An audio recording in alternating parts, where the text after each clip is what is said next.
Hello, I'm Aimsey, and today we are going to be reacting to 1,000 players simulate civilization. Now, this video has been going everywhere at the moment, and I'm very excited to react to it with all these lovely people.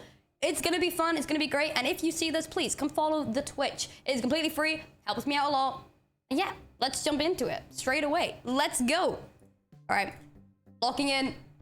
Get your snacks, everyone. Okay, so let me turn off the music. Okay. Are we ready? Are we steady? I think we are. Here we go. In the biggest social experiment in Minecraft history, I scattered 1,000 people across 2 massive islands to simulate a realistic civilization. Okay. The players were given no help or guidance, and just like in real life, if you die, you remain dead forever. Surely this is not going to be like now, as each player crazy has the as freedom saying, to do whatever right? they want. Starve for food, become a dictator, and build a society. Like, surely a Minecraft video can't be on the same level as like movies, you know what I mean? We'll see, we'll see. I'll be the one to judge. You're kidding me. Is a barren wasteland. It's up to each player to work with what they've got. Will there be peace between the islands, or will there be war? What ended up happening is the single most amazing story arc I've ever seen. All I will say is pick a nation to root for and enjoy the video. I present to you the rich and poor 1,000 The editing is crazy. Experiment. Created by Ish. Don't forget, if you want to participate in these videos, join my Discord server, and of course, subscribe to my channel. I'm gonna be in the next one, trust. Good luck, everyone. Everyone spread the word. I'll be in the next one, trust me. Day one. It was the beginning of day 1, and all 1,000 players began to explore their new homes. What is this place? Wait, 2 years of production time? Before the first day, I had made everyone choose randomly between Island 1 Wait, their and applications Island are 2. open? And I didn't tell them that one of the islands, We'll see how it is, and then maybe I'll sign up. Wasteland. Hey, you guys having a good time? No. There's nothing here. Please tell me where the trees are, bro. I cannot find anything. It didn't take long for the people who chose Island 1 to realize they had made a massive mistake. Oh no. I hate this place. I hate this place. Players realized that building civilizations on Island 1 would be particularly challenging. And not only because it was empty, but because some parts of it were completely uninhabitable, like the snow biome. Oh no! No, no, no! Oh! And right next door, a massive volcano that could erupt at any moment. Say a user in the chat that I won't understand until I finish the video. This volcano also give me like a user that you root for, a player you root for. That I won't understand until later. This killed a lot of people. Now, to begin building civilizations, the players needed to find a tree. Wood is an essential material, and without it, you really can't do anything. Now, luckily for Island 1, there was one tree on the island, and it was pretty big too. But, of course, it was completely surrounded by boiling water. You've got to be kidding me. Meanwhile, let's go over to Island 2.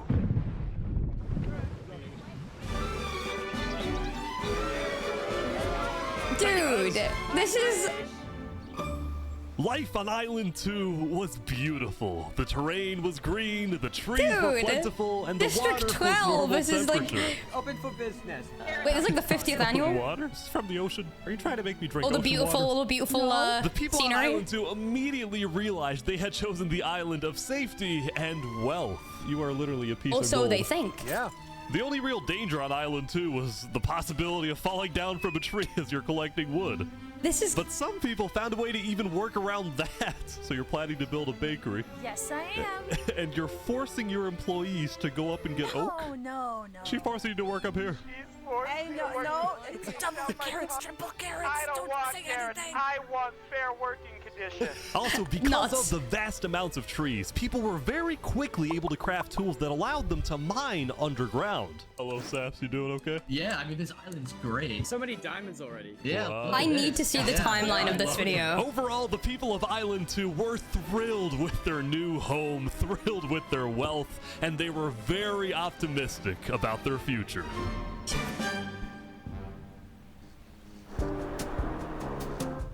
By the end of the first day, players on Island 1 had finally reached the big tree.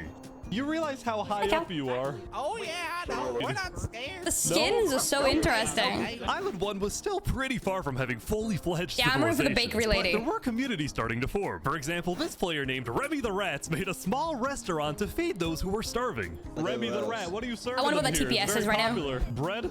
And you could. I wonder what server host they're using. Why? I wonder what plugins they've got. Line? Yes. Oh no! I also got word that there was a small group of people who had chosen to settle in a weird location. People at the volcano. What type of people would choose to live on a volcano? Hey guys. Hello. Linguini, potato, Mr. Pikachu. This was Lingolini, and he had recruited about 20 people to join his Italian mafia. His goals were very simple: make friends and get rich. Hold on, can we tell you a little secret? We found some netherite. Oh, really? Yeah, don't tell anyone though. We're trying to keep it between us. We'll check back in with these guys later. But in the meantime, on Island 2, there were actual huge civilizations starting to form.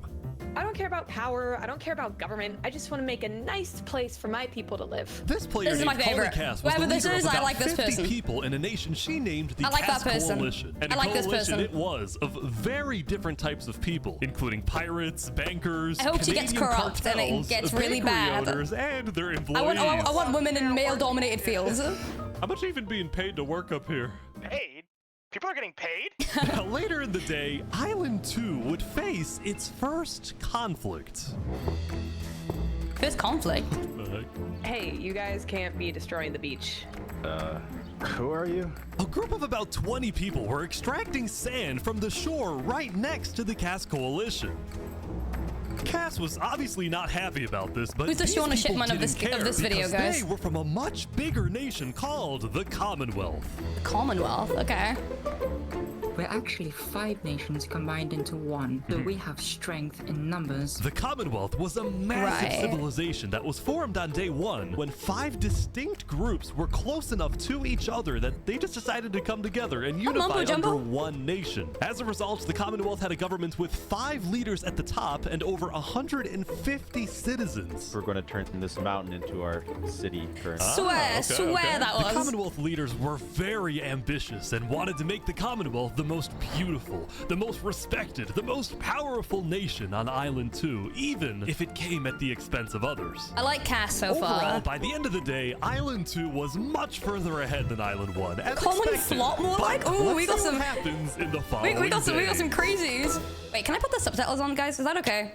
I mean, it may not be correct, but I need to. As players logged back in the next day, nobody was expecting that the beginning of day 2 would end up having one of the most consequential moments of the entire event.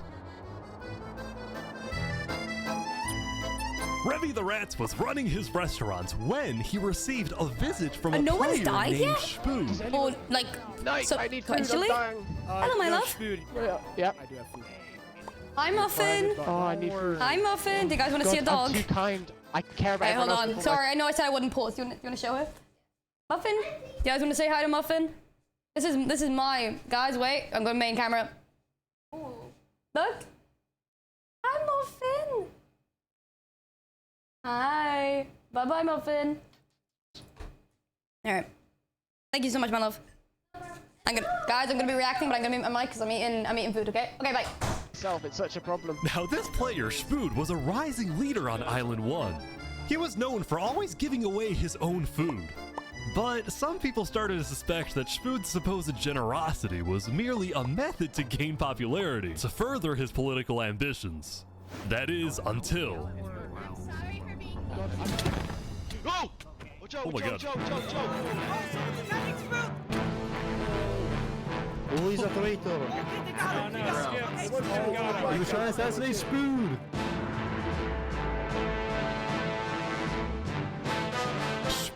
had survived an assassination attempt, which brought him exactly the attention he needed to cement himself as a legend on Island 1. People were drawn to him, and on day 2, Spood used this leverage to establish an empire named Westhelm.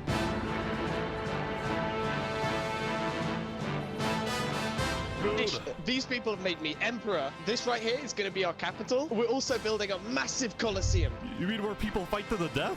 Exactly. Even though the people of Westhelm were still struggling with food and resources, their motivation to succeed was unbelievably high. Earlier, somebody tried to take my life. Someone with this face. But now, he's dead! For the first time, it seemed like the people of Island 1 had hope. The Ballad of Emperor Spood. Nearly killed by some dude.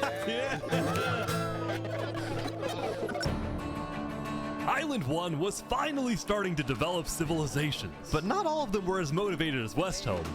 Right next door, for example, was a cult named Nevermore that literally just boxed themselves in and wanted nothing to do with the rest of the world. Quoth the raven, nevermore. And honestly, these guys weren't wrong to be pessimistic. See, some of the people who chose Island 1 had secretly been hoping that when they finally make it underground, they would find droves of iron and diamonds. But instead, they only found a giant layer of lava that stemmed from the volcano and covered the entire island. This lava layer ended up killing a lot of people. That said, a lot of people weren't necessarily angry at the poor conditions themselves, but more so about the inequality between Island 1 and Island 2. See, even though the two islands had a border separating them, preventing anyone from crossing for now, rumors were spreading about the wealth and the amazing environment of Island 2. Because of this, some people on Island 1 were starting to develop some feelings about the other island. Island 2 might be the better island, but we're the better people. Oh. In fact, artists on Island 1 were already making propaganda posters, some of which were rather concerning, including a few creations by our mafia leader, Lingolini. Speaking of Lingolini, there was some Sorry, I had to unmute for that. Two. Are you kidding? I just survived an I need to go back to these posters. Is that an Attack on Titan reference? Dog, no! No!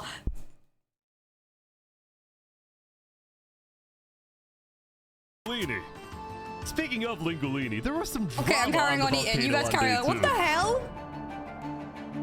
I just survived an assassination attempt. What? Whoa. Mamma mia, help me! I'm getting chased!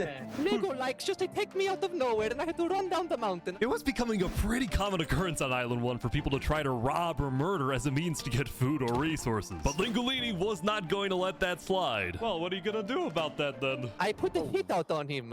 Everybody in the Mafia knows that the Lego likes is an enemy of the Mafia. But then, during our interview...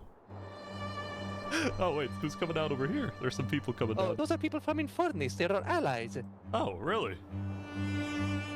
Lingolini had decided to share his volcano territory with a larger group called Infernus, whose main goal was to preserve and protect the sacred land of the volcano. I spoke with the leader, a player named Seneca, who described herself as the Queen of Infernus. We are a nation of the flame. We have to treat the volcano with the respect it deserves, and we hope we can work with Lingolini to do just that. Seneca and Lingolini agreed to protect each other in case of an invasion, and use the volcano's height and flowing lava to their advantage.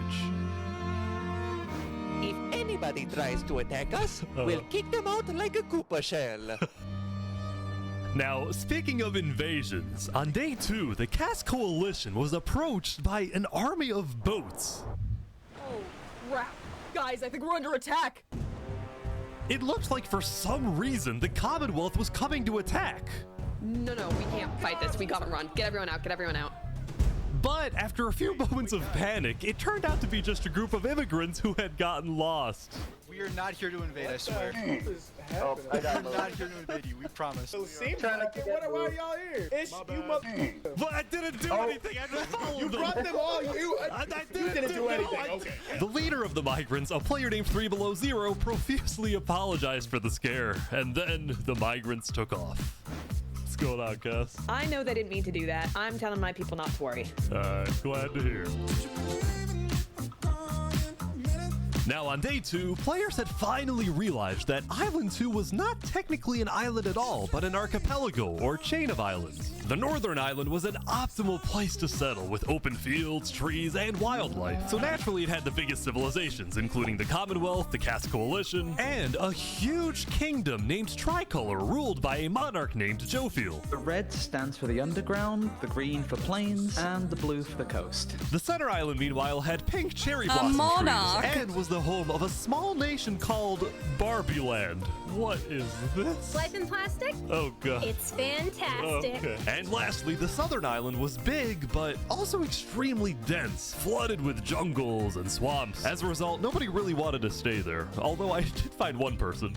Saps, what is this? Can't you tell? This is my vacation home. How's this a vacation home? I don't see any lawn chairs or furniture. There's no roof. Hold your horses there, cowboy. It's not done yet. Saps was one of the few players who chose not to join any civilizations because he didn't want to get dragged into politics and drama. Still, he made lots of friends across Island 2, his best friend Flux actually being the second in command of the migrant I know, group. I've done that before, let me tell you that. Zero and the migrants had finally reached their destination all the way up north. Now, other than accidentally invading the Caste Coalition, these guys seemed pretty insignificant. But little did people know, this new civilization was about to change the entire world.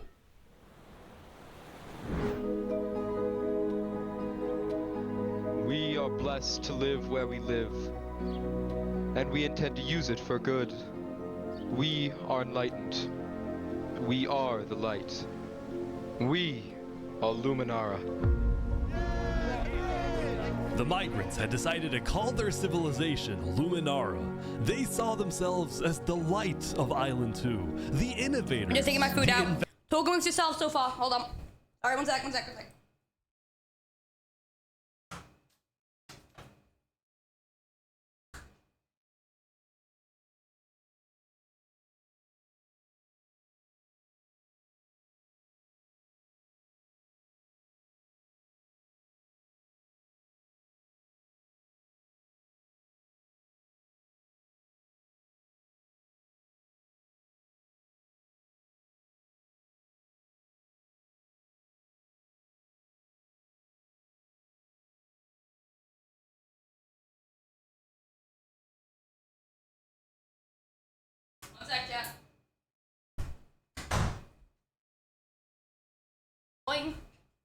Okay. I'm rooting for all the non-men. That's a lie. I'm rooting for everyone. I haven't got any favorites yet. Okay, ready? Enters. See, the reason 3 Below Zero had chosen this specific location to settle, well, it wasn't by accident. After the first day, 3 Below Zero had used content and propaganda released by the people of Island 1 to estimate the location of the other island. He then used a coordinate system to calculate the northernmost point of Island 2. His goal was to settle as closely as possible to the other island so that when the day comes, when the borders drop, Luminara can build a massive bridge connecting the two islands, giving free passage as a sign of good faith to perhaps bring about I am from the Undercity. Peace. But it wouldn't be that simple. The second in command of Luminara, Flux, as well as a few concerned citizens, did not want that bridge to be built. They had seen the Island 1 propaganda. They knew that people on Island 1 were angry. Their fear was that Island 1 would just use that bridge as an opportunity to invade Luminara and perhaps invade the rest of Island 2, leading to a world war. That bridge bridge is a bad idea. Moving up north was a bad idea. Island 1 is going to invade us, and Luminara is going to be their first target. What in the What about the goal world? of world peace? I respect our leader's goal, but he's dead wrong. We shouldn't be trying to befriend our enemies. The way we're going to achieve world peace is by uniting Island 2 against Island 1. What if 3 Below Zero says no? What if they finish the bridge? Well, then at least they'll know I tried to warn them when Island 1 comes and kills us all.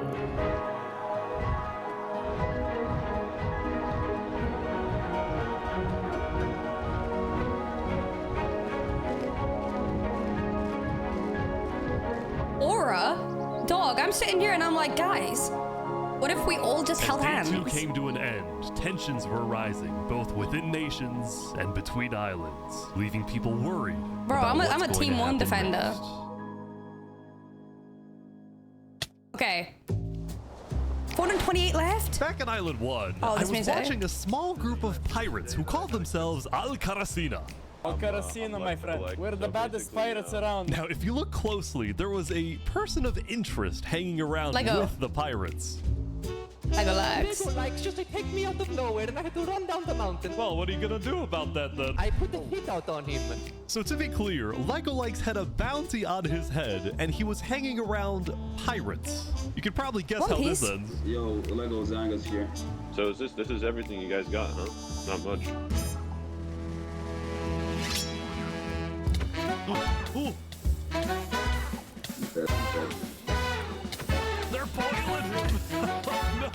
Oh no! Oh my gosh! The Al-Karasina pirates had It's like the killed Boiling Lego Isles. Likes, but there was a small problem.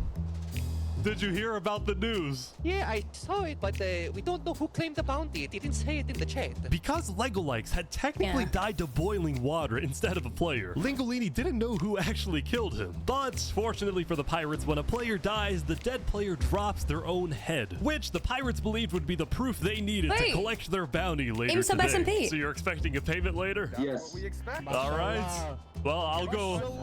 I'll go. You guys let me talk. By day 3, players have basically mapped out all of Island 1 and were finally starting to adapt to the environment. Day 1 was horrific. We I would love to do this, but it's like one island has magic and the other doesn't. Just to see what happens. Humans versus witchcraft. had bread line. Day 2, we're building a coliseum. That would be a so citadel. funny. I am literally immortal. Hopefully that isn't foreshadowing. Emperor Spread was still the most powerful man on Island 1, and on day 3, he was invited to a big international meeting hosted by a charity group called the Blue Cross. We invited you here mainly to discuss plans. Oh, that's in SMP? case No, the that was just volcano the erupts. bad What SMP. are your individual plans? A large bunker underground. Just not using flammable materials. We don't have any real plan, you know. What? You don't have plans? If that volcano erupts, you deserve to die. Emperor Spread had come in with good intentions, but it was there that he learned that he hates meetings. I'm gonna go there. When Emperor Spood left, the other leaders were unsettled. Was this guy really the figurehead of Island 1? Okay, we need a best representative. Wait, can I do like a bingo list? Okay, wait, I'm putting my predictions here now. All the arcs that are probably gonna happen in this. We're only 20 minutes in. Wedding. Overthrowing. Election arc. Impeachment arc. We've already had the assassination. Yowie, but they're not actually gay. Another overthrowing arc.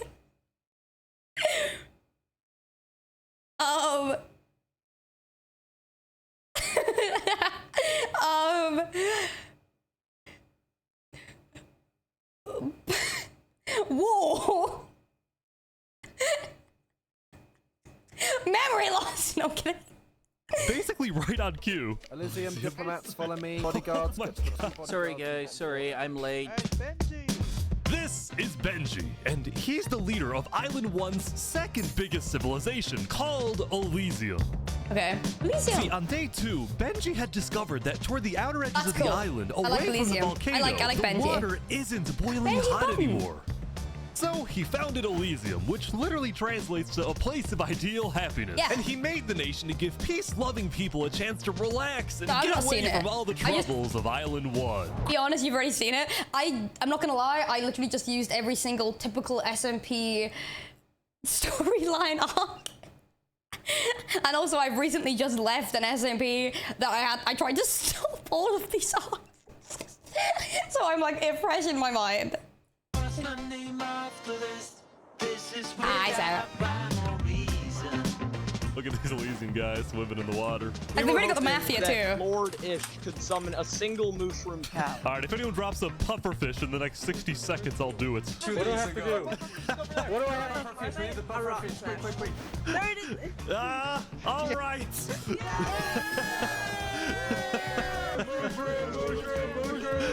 I hope not.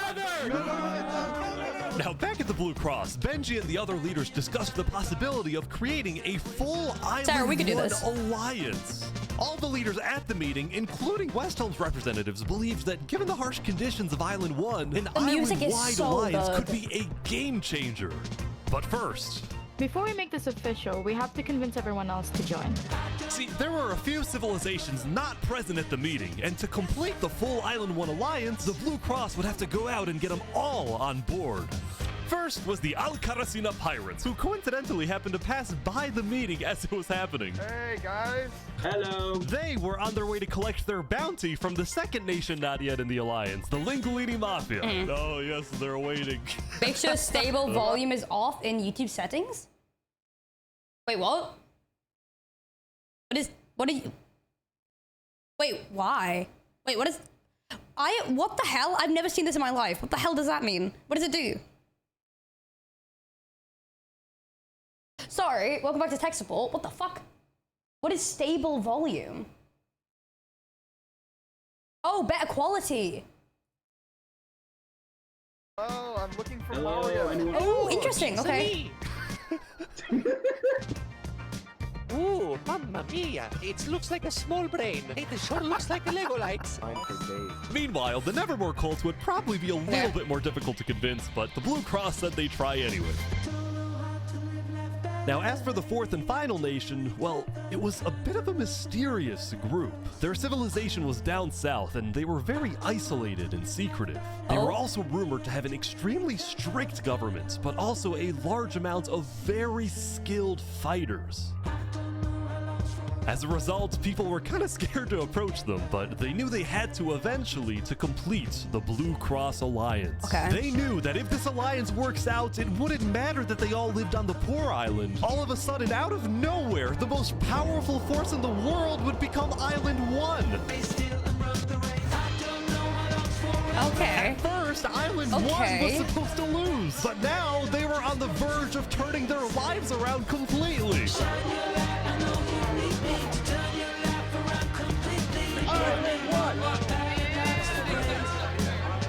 I need to see the timeline for this. Are you kidding? Oh.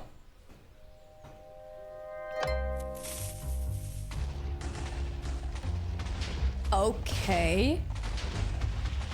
As you can see, there was a bit of commotion at the Commonwealth.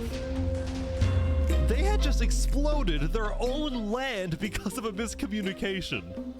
What happened was one of the 5 leaders, Coraline, got the idea that the Commonwealth was planning to move east. So she started telling everyone to move. Thus, believing that they wouldn't need their old land anymore, one of the citizens just decided to blow it up. I thought we were moving. What? We're not moving. I'm surrounded by idiots. Overall, the Commonwealth was having trouble getting anything done because the 5 leaders were constantly fighting over power. Everyone wants to be a main character. There were 5 leaders, each with 1 vote. But because they were originally 5 separate nations, each with a differing amount of citizens, should the smallest faction's vote have the same weight as the biggest faction's vote? It is ridiculous that Armin's vote is worth the same as mine. I mean, I need about 50 people, and he has like, barely 5. Because of all the fighting and disarray, Commonwealth citizens started moving to other nations like the Cass Coalition. Cass's style of governing, letting people do whatever they want, To be was fair, making her very... it is crazy aura naming your team your name. Like, the Cass Coalition? That's like me showing up and being like, yeah, we're the Amy Adventurers, alright? And you will bow down to me, motherfuckers. It goes so hard, don't get me wrong. It's just that's so aura. You call your own name your team. And then everyone's like, yeah, I mean, makes sense. Sure, what the hell? The Aimpire? Like, popular with her people. I've like, been okay. with Cass since pretty much the beginning, and she's established a democracy, a true one. Really focused on like letting everybody do their thing. But at the same time, the lack of any regulations had some unintended consequences, like players making strange and ugly buildings. So to solve this, Cass hired a building inspector. I have placed a lot of foundation for a global. No, I would not be allowed on the. I would not be allowed on the Cass Coalition. Lo and behold, I'd be kicked out. Yep. Glorious city, basically made out of stone. That way no one can burn us down. However, the building inspector did get a little power hungry. What's going on here? He said he's gonna demolish my house because it's not up to building code. Because it's not up to code. So then, citizens took matters into their own hands. That's Cass's IRL husband. What? Anyway, on day 3, the biggest nations on Island 2 were still the... Babe, yeah, you know that like 1,000 player thing we're in? Yeah, babe, I just got killed.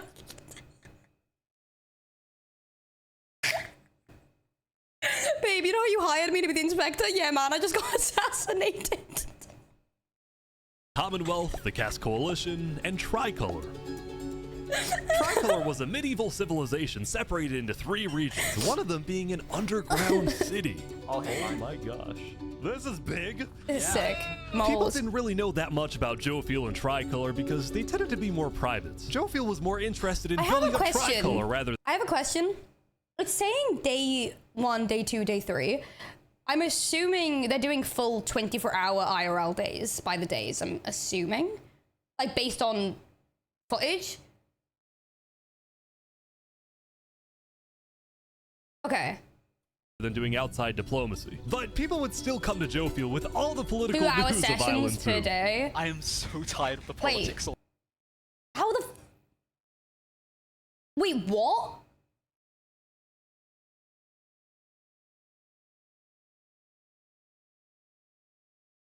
Right, okay, I'll think about that later. People are concerned with Aperion trying to colonize them. Oh my god.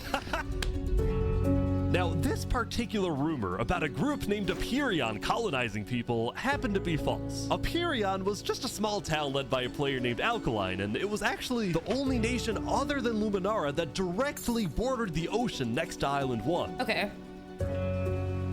That said, the rumor that Island 1 was uniting was true, which got some people worried, especially the 2 border states. So Jofiel invited over all the major leaders and diplomats of Island 2 for an emergency meeting. The only leader who declined was 3 Below Zero because he was busy building the Luminara Bridge. So he sent in his place his second in command, Flux. Flux, what's your plan here? I don't care what 3 Below Zero says. We need to make sure everyone unites against Island 1. I do wonder if there's anyone on each other's... was the most important event if there's any friends on either side island, and it's gonna end up like lead the meeting in a fair manner like it was an alliance of any when they were nation. telling each other secrets. Just like Jumper Who in the Abyss making me lead the meeting with all the Island 2 leaders. You sound very excited about it. Oh no, I'm not excited. I'm terrified. Oh, Saps. I'm accidentally gonna cause a war. A friend to everyone is a friend to none. Oh, hello, cinematic. Alright, I think everyone's here. Welcome. Well, we at the great and mighty Commonwealth are looking forward to a productive conversation. Thanks, it's great. So, as the president of Aperion, I'm actually really worried about our town, which is why I'm proposing we all join a defense pact. If one of us gets attacked, all of us are under attack. Here. I can agree. Yeah, I like that. That's good. That's a good start, but if Island 1 attacks, say, Luminara, well, by the time you can even arrive to defend us, everyone at Luminara will already be dead. which is why I think we need to focus our efforts This on is preventing crazy. an attack in the first place. An attack is inevitable. I'm just saying. Hold on, Flux. Let Jovial finish. Island 1 is starving. They're not going to attack us. They have bigger problems. And imagine for a second how quickly we could change their hearts. I like and this one. minds if, instead of treating them as an enemy, we send them aid. I think Joe feels right. We do the defense pact, but we also send aid to Island 1. Basically, we're ready for an attack, but we try our best to prevent it.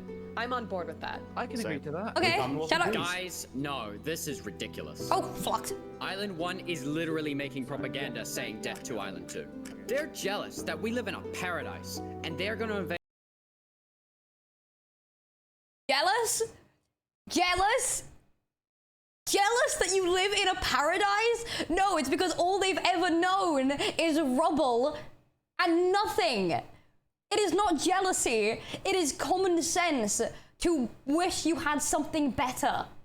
Flux. Hate us no matter what. I'm getting way too into this. Send aid to them? Guess what?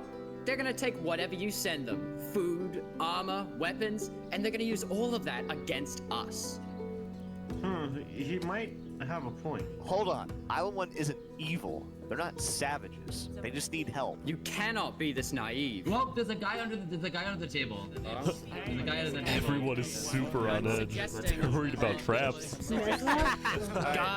Guys, Island 1 is united. They have hundreds of people all aligned in the same goal. To kill us and take our resources. Propaganda. If they decide to attack any single one of our They're from the Intercity. They're dangerous. I'm from the Undercity. nations, it'll be easy. All they'll need to do is walk ahead, which is why we I need to think it either is so merge all of our interesting. nations right now. What the we all choose hell? a spot and combine into one civilization. Either that, or we attack. He's gonna be the craziest villain if it turns out this is his goal. What's crazy, Joe Feel, is you leading all of us to our death. Oh my God. You Too have to much. We listen can't to me. do that. If we don't do this, it's the end of Island 2. Flex, Hold on, we can't do that. That's crazy. What is happening? All right, everyone, we can't fight. Let's just vote. All in Sorry, I can't believe what I've just witnessed.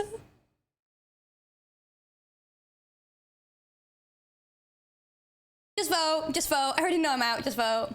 Just vote, just vote. Just vote, just vote. I think it's so interesting to have someone have the kind of it's the existence of like I already know this is gonna happen. I know they're gonna attack us because of this thing. When in reality, isn't he now just spreading the same type of propaganda? Where it's like, if you can acknowledge why the propaganda is even a thing because you're living on an island that is way more well off, that propaganda is always going to arise. So the fact that Flux is now saying, you guys open your eyes, and I can't believe you're so selfish that you'd do let them do this. And it's like, no, that's not what it is. Flux's plan to treat Island 1 as an This enemy. is nuts! Say aye. Aye. Oh! You don't have the votes. You don't have the votes. You gotta get congressional approval, but you don't have the votes. Sometimes I wonder. Oh, that's a villain arc. That's a villain arc waiting to happen. Yeah, they're also down by like 40 players. Meanwhile, at West Helm, I ran into something interesting. Our next song is called Island 1. Oh my god. So you remember this guy? Oh, they had mods, okay. Yeah. Well, he had joined a band that produced actual songs and then performed them all across Island 1. This is... A barren wasteland island, a boiling water sea. Okay. And no resources to speak of, except a water tree. Let's go! Everyone loved the Island 1 band, including Emperor Spoot, who found that the music bolstered the morale of his citizens. He believed that a happy citizen is a productive citizen. West Helm took us in. Okay. It gave us a little home. Even though Emperor Spood was a chaotic figure, Westhelm itself was the opposite. It had an army, a storage system, and a hierarchy, from Emperor all the way down to citizen or plebeian. And of course, there was the Colosseum, which when finished, will play a major role in Westhelm's justice system. That said, Emperor Spood was not happy when he heard that yesterday, Benji and the other leaders had been talking poorly about him. Okay, we need a best representative.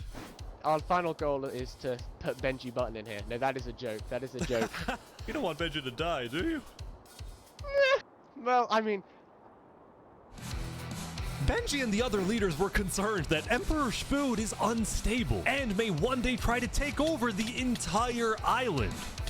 And their concerns only grew when Spood was caught listening to Napoleon on Spotify. But they also knew that if Island 2 were to ever attack, they needed Spood on their side, so they didn't know what to do. Oh, if I was in this, they'd catch me listening to Adrian Lankin and be like, no, it's fine, our Emperor's depressed, it's fine, keep it going. They'd see me listening to Phoebe Bridgers on repeat and they'd be like, oh, no, it's fine.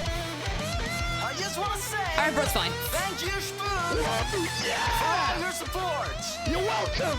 I'm the best. Glory to Westhelm.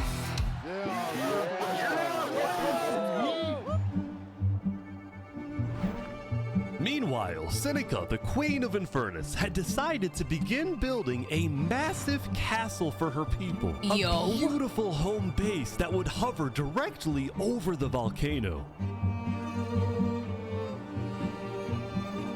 Yesterday at the Island 1 meeting, a lot of leaders expressed worries about rumors that the volcano may erupt, and they talked about how they would each take different precautions.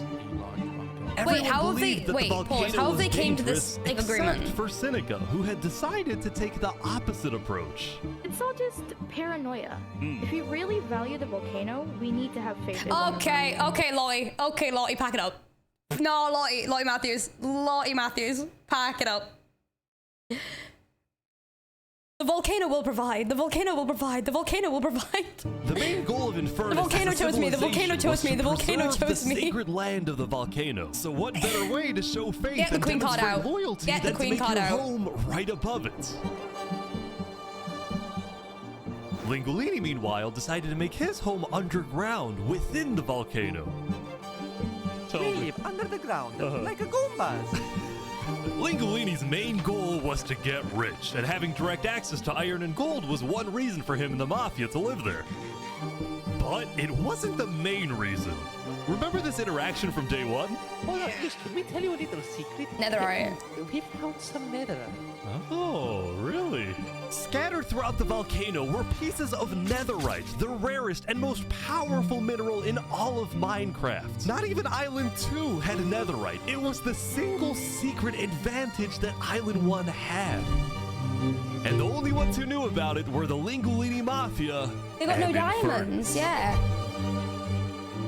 Now, even though Infernus didn't exactly like how Lingolini was desecrating what they consider to be sacred Wait, land, they had diamond made boots. a deal with him. The Mafia can keep mining so long as they provide Infernus with some of the minerals they find. But Lingolini was unsatisfied. They want to use us. They want cheap labor.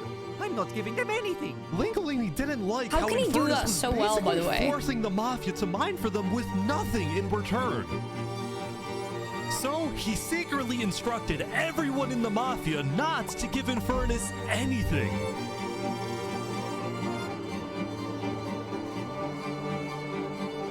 Lingolini's hope was that Infernus never asks for those minerals and forgets about the deal entirely. Otherwise, he would be in a lot of trouble. That said, despite this conflict, the rest of the Island 1 unification effort was going very well. Earlier today, Lingolini had decided to join the Blue Cross Alliance. Okay. Our house is so cool. The Alcaracina pirates were also eager to join, and surprisingly, so was Nevermore. There was only one holdout.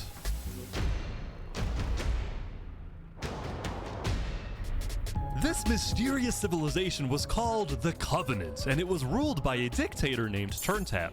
How are you elected exactly? By a vote of the people or the vote of yourself? Elected? What's that? Turntap wasn't sure about joining the Island One Alliance because the people of the Covenant were generally skeptical of outsiders. They only took pride in their own nation, especially in their army, which was composed of really good PvPers who weren't above using torture to get their way. Are they drowning this guy? He's gonna die. Now, I felt a little bad for this player, so I threatened the Covenants. Covenant uses water torture. I'm reporting this to Sidefall News. No, don't go to side. So I went to the local news reporter. Sidefall, I have a story for you. I just caught the Covenant waterboarding one of their own people. Oh. Well, I'm paid off by them, so I don't really care. What? Dude, it's free money. You know what? It's called a business. They've got corrupt news being paid off by a dictatorship.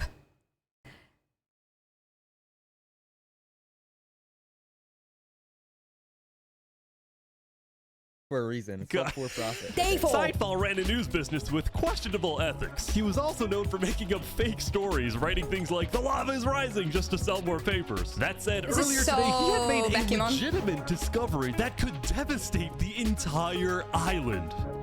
Island 1 had a lot of known dangers, from the lava layer to the boiling water to the powdered snow. But there was one we could do something like this. danger that nobody knew about until now.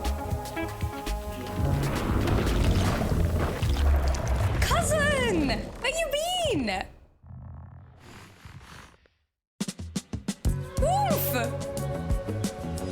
Meanwhile, the people of Island 2 had spent the day building their civilizations and having a good time. Yesterday, their leaders had voted that whenever the border drops, I'm back, Island guys. 2 would I sorry, I send didn't tell aid you. to Island 1, hoping this gesture would lead to peace. But not everyone agreed with this approach. The end of Island 2.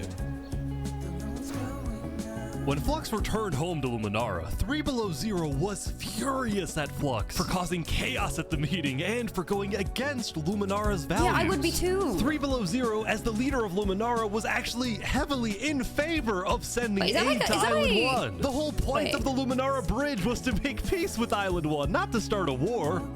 As a result, 3 Below Zero demoted Flux from his position as second in command. Okay. I spoke with Legacy, a citizen this on of Luminara. Letterbox. Yeah, Flux has been gone all day. People here don't really like him anymore. Flux and his crew had spent the day building a secret bunker under the ocean, a place for them to hide if Island 1 attacks. And then Flux spent the rest of the day helping his best friend, Saps, finish building his home. Despite all the chaos, Saps still reached out to me after I was demoted. Mr. Mediator, what a good friend. Flux over here can be a little unpredictable, but he's my friend, and I know he genuinely wants the best for us. Even though Flux was much more ambitious than Saps, these two had become very good friends. So many diamonds already. Yeah, look at this. Yeah. I'm loaded. But just as day 4 was about to come to a peaceful end, something happened that would change the course of Island 2 forever. Just two besties? I'm assuming that's not gonna stay that way. What is it? Joe Fiel. Jofiel, the leader of one of Island 2's largest civilizations, was walking across Tricolor with her second in command, Seraphim. Oh, he's got homophobia in his eyes.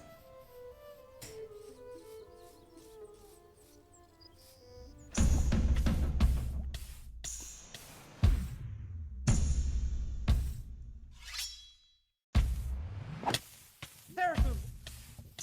What are you doing? What? No way. The second in command of Tricolor had just killed their own leader. And immediately, all of Island 2 went on lockdown. What? Wait, what? What? Everyone was confused about what caused this to happen. They killed Jofiel. Why? After Seraphim fled, Tricolor was in complete disarray. That's our leader. Who's Seraphim?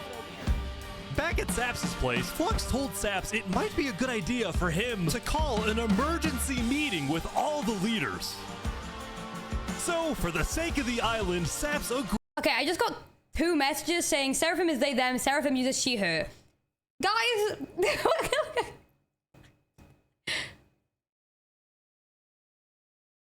If you're gonna correct me on pronouns, please make sure you're correct.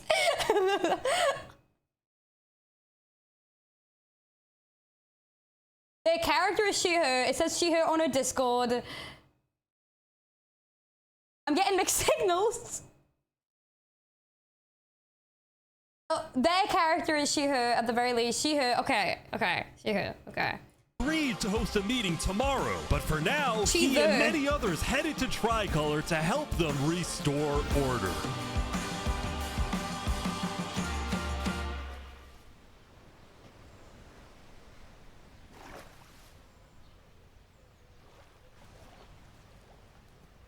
Her pronouns are they, them. Oh? Oh, no way. Backstabber. Backstabber. Look at the... Now, Island 2 I'm sorry, but wasn't look at the only difference in place that would face players. tragedy. Oh, what? The leader of the Alcaracina pirates, Noble Bucket, died very suddenly. Alright, they sent me the footage of what happened. Oh, no. Oh, no. He doesn't know the lava layer's there. No. I think I'm dead. I think I'm dead. I think I'm... Oh my god. With world leaders dying left and right, the media had plenty to report on. The most trusted news company was from Elysium, called Daybreak Media. I like Elysium. We're number one because we actually report the truth, unlike that bozo Sidefall. And later into day 5, the news would get even Oh my crazier. god. For purposes of unity, the Covenant had finally decided to join the Blue Cross Alliance, shocking. thus successfully uniting the entirety of Island 1. But right away, the strength of this alliance would be tested. The chains? Earlier, a citizen of Infernus had accidentally told someone outside I of keep Infernus thinking they're saying that there was Avernus netherite from in the D&D. volcano. And this news spread all across the island. Oh, no. This can't go down well, surely. This was a disaster for Infernus and the Lingualini Mafia, who had been trying to keep the existence of netherites to themselves. Immediately after hearing about the netherite, the Covenant sent a mining expedition into the volcano without telling Infernus. And lo and behold, they confirmed there was netherite.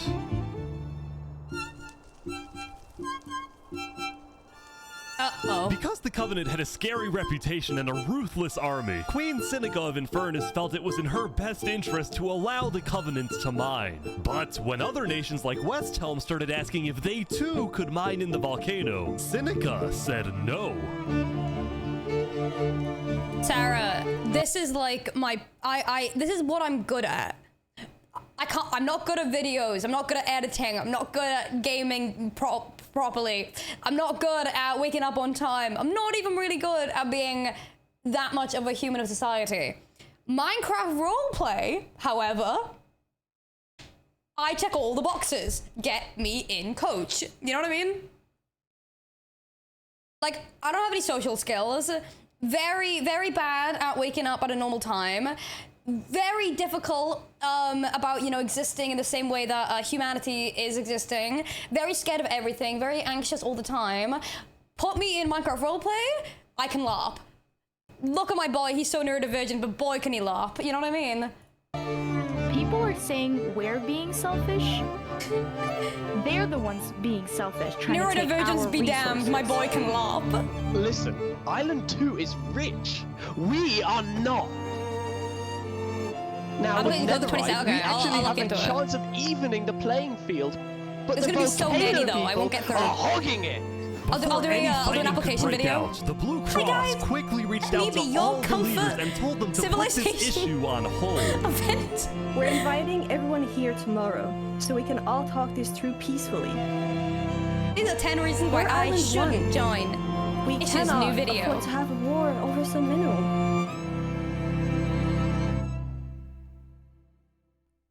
Meanwhile, Island 2 was still processing the death of Jofiel. Even though I was just a farmer, you know, you still made me feel important. Oh, they're Saps in a would invite funeral. all the leaders for a meeting later so they could coordinate a hunt for Seraphim and discuss their plans for when the border inevitably drops. Now, after Jofiel's death, Tricolor had lost a lot of its power, which left the island with really one dominant nation, the Commonwealth. But remember from day 3 how the 5 Commonwealth leaders were in constant fights with each other? It is ridiculous that Almond's vote is worth the same as mine. Well, this all came to a head on day 5 when one of the leaders was caught plotting to take control of the entire Commonwealth. So another Commonwealth leader then paid an assassin to, well...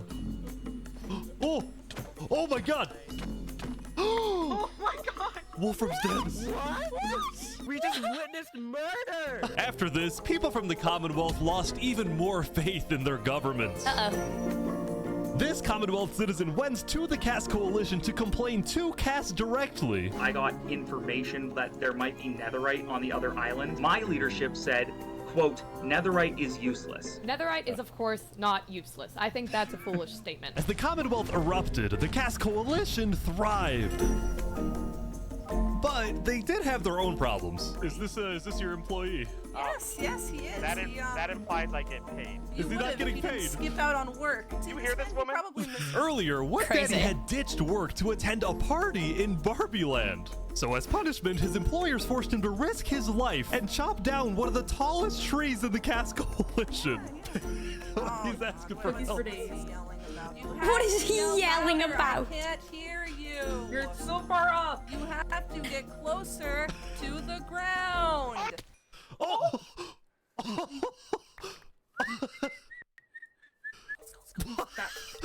What the?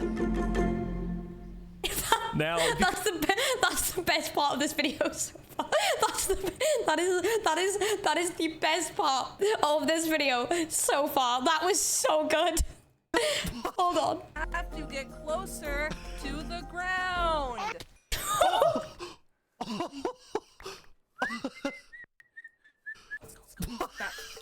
What the?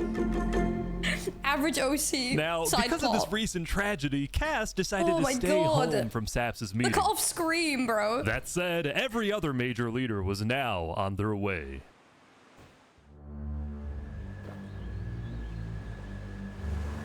As the leaders and representatives arrived, there was one person who would be notably absent, banned from attending the meeting.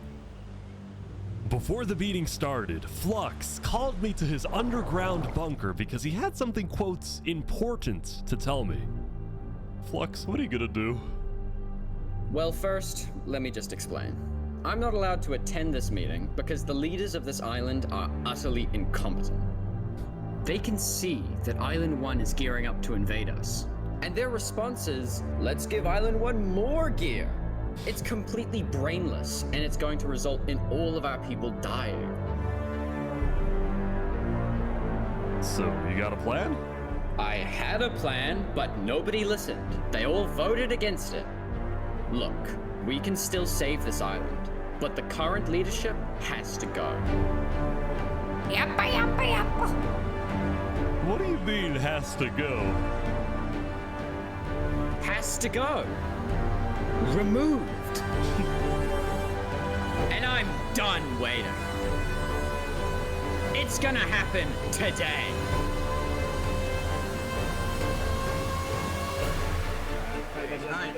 Leaders, welcome. Oh, thank no. Thank you all for coming. We have a lot of very important stuff to talk about. You know, during the first meeting, there was one person there who actually understood what I was saying. Seraphim reached out to me, asked me if they could help in any way. I told Seraphim to kill Jofiel. Yeah. And today, we will finish the job!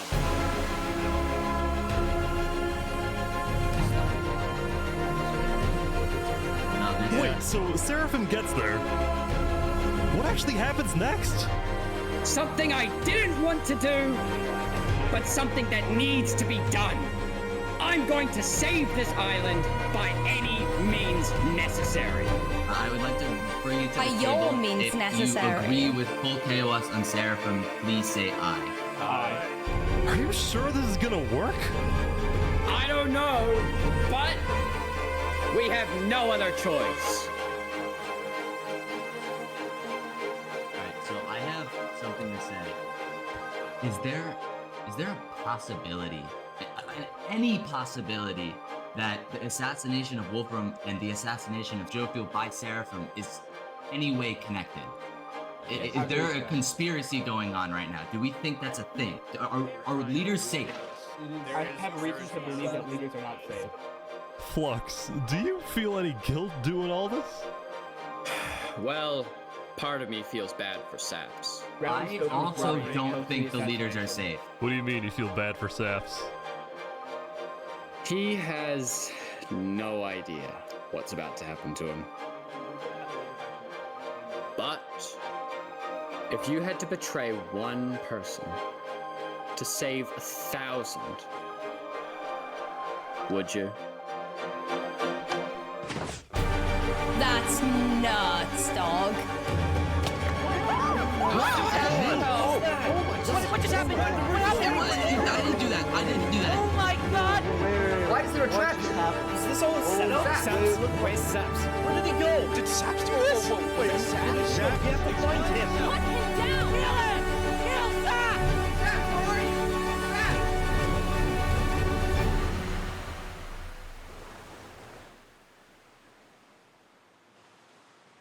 Sap's terrible, not so good, very bad day life. That was a really cool trap. I'm assuming it was edited, I'm assuming it was edited in post to... But that was sick. It was a new day, and Island 2 Redone in post, sorry. was in shock. On day 4, when Saps was in Tricolor helping the people after the death of Jofiel, Flux and his crew had built a trap in his roof. And Saps did not know they had done this. He had been framed by his friend Flux, used as a scapegoat for Flux's plan. But because they had to rush to build the trap, it actually wasn't fully successful. Some of the dripstone, including the one meant for 3 Below Zero, had failed. But overall, the trap still killed the leader of Aperion, Alkaline Alk, a leader of the Commonwealth, Coraline, and 4 other very high-ranking officials from across the island. The people of Island 2 were devastated, confused, and angry. Our leader's dead. What just happened? After the trap went off, Seraphim was immediately caught and killed. Oh! We're in a tricolor. But when more people found out about how exactly their leaders died, their anger wasn't really towards Seraphim, but toward the person they believed was behind it all, Saps. And it made sense. Saps knew he'd be hosting leaders at his home. It was his roof that had a secret trap. A trap that happened to fit perfectly into the design of the roof. Saps was about as guilty as it was possible to be. With that, all the major Island 2 nations, from the Commonwealth to the Cast Coalition, to Tricolor, to Luminara, declared Saps to be hunted down and killed, while Flux got away with it all. If you had to betray one person to save 1,000, would you?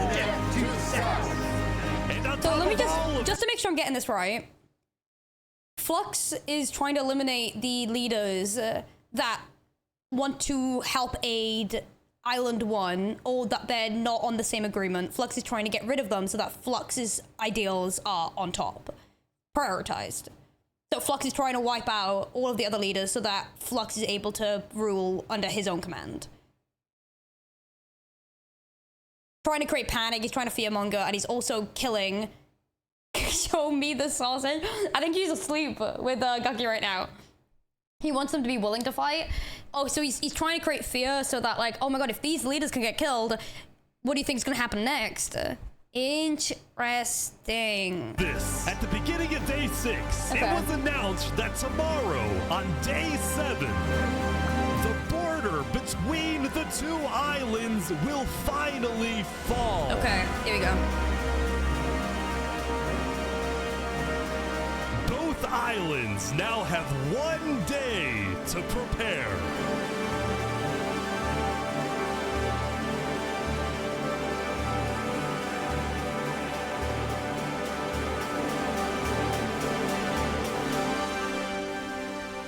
What? How is that your first time chat? Your first time chat? Boofsa? Boof. What do you mean? What do you mean? I hope the poor nation loses. You're crazy, Wildcat. You're crazy, Wildcat. You're crazy.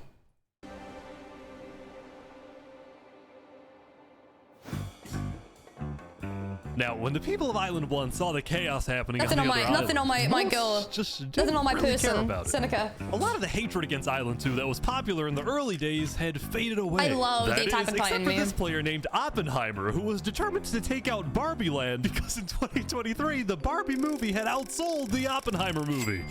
I'm building a nuclear rocket You're that will joking. make yesterday's chaos look like child's play. But when Oppenheimer tried testing his nuke, it went up and up and up and was never seen again. Now, day 6 did present some new challenges for some of the civilizations. For example, at Nevermore. That's really What is funny. this? So what are you doing up here? I got voted out because they hate me. Oh! Come on! No, Chuck! What about me? I can shoot. No!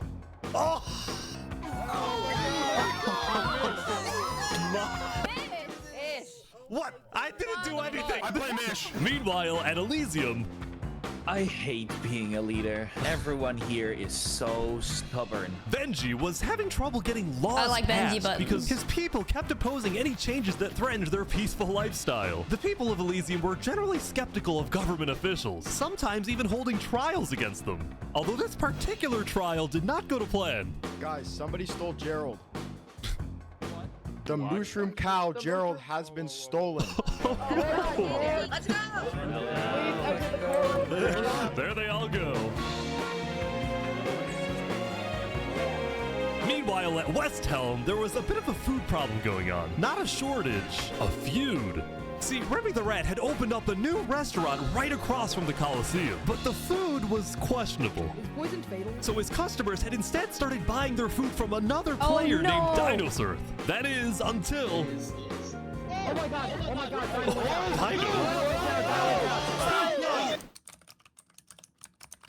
What is he?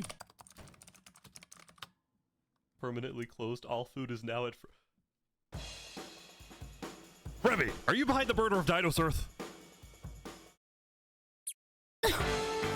Anyway, on day 6, the West Helm Coliseum was finally complete. That's crazy work. What do you plan on using this arena for? Do I actually have to say legally? No? Maybe a little bit of blood will be shed, and that's all I can say. While Spood was a popular leader who got things done, he had also developed a reputation of being a little unstable. He said outlandish things, he can't stand meetings, and his justice system wasn't by courthouse, but by combat. This is something Spood's first attempted assassin, Ramsayer, tried to prevent. It's why he tried to kill Spood, and he wouldn't be the only one. There has been a small but coordinated secret revolution growing in West Helm, with aims to overthrow and murder Spood. The two leading figures are West Helm citizen Ramsey Pi and West Helm's head builder, Knight Arcturus. Mumbo Jumbo but I blonde? helped design his Coliseum, not knowing Spood actually wanted to use it for bloodshed. He's insane. The first part of their plan was to take out Spood's second in command, a player named Oo. Yeah. I'm bold. Yeah, that's right. I guess Second in command down. But Ramsey Pi was immediately chased down by West Helm's You army. could have made something happen, man. Oh. Oh. With Ramsey Pi dead, Knight Arcturus became the sole leader of the revolution. Okay. But he also knew it was only a matter of time before Spood finds out about his plans. I want to make one thing clear. Anybody who is caught plotting against me will be executed in the name of West Helm. Glory to West Helm. Glory to West Helm. Glory to West Helm.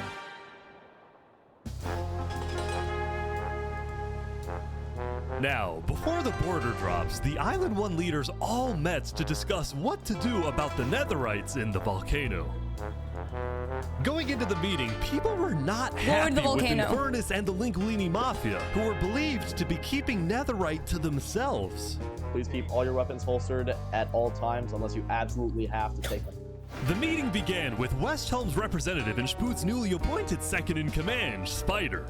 We asked if you had netherite, and you lied. You said there was no netherite, that you had looked in it, and that you hadn't found any. Oh, they have netherite now. Someone have netherite axe. Gang up on Infernus, Benji from Elysium tried to keep the peace. Why is it Infernus's job to report on the netherite? There were people literally going into their territory, mine without authorization, and then accuse them of doing something wrong. After some more discussion, Infernus was asked the big question.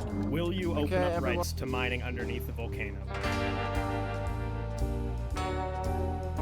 It is still our land. It is still the place where we live. And of course, things like trade are important, but in terms of opening up the volcano, it is an adamant no. Ooh. I agree. Oh, wow. No. Now, Lingolini, Seneca's biggest ally, was about to speak, but what he ended up saying was unexpected. We have to humbly disagree with Infernus of not allowing anyone else to mine in the volcano. This is Island 1. We're all struggling against the nature and everything like that. Shouldn't we all be allowed to mine wherever we please? No way. Let's go. Yes. Hell yes. The volcano will provide. The volcano will provide. The volcano will provide. The volcano will provide. The volcano will provide. To give you resources since it is your land. But Seneca still said no. The volcano is still our sacred land. We don't want hundreds of people there mining and ravaging it. As a result, Lingolini went even further. On the day one, Mario was here first on the volcano. And we hear the volcano. The volcano hears us. It's not fair that no one else can mine. While your queen is over there. If I was in one of these videos, I'd just simulate yellow jackets. Some people don't even have any armor. Eventually, people started using scare tactics. That volcano is insanely active right now. It will most likely erupt within the next 2 days. I doubt it. No, that's sci-fi propaganda. That's straw hat. So, after even more discussion, West Helm made a final plea. We have a representative from every single nation on this island. You have an opportunity here to unite us all, or you have an opportunity to totally destroy that unitedness. But Seneca still wouldn't budge. For now, it's a no. So, Lingolini made a big announcement. Mario has a large chunk of territory in the volcano. The Linguini family declares independence from Infernus, and we will open mining to anybody who wants to mine.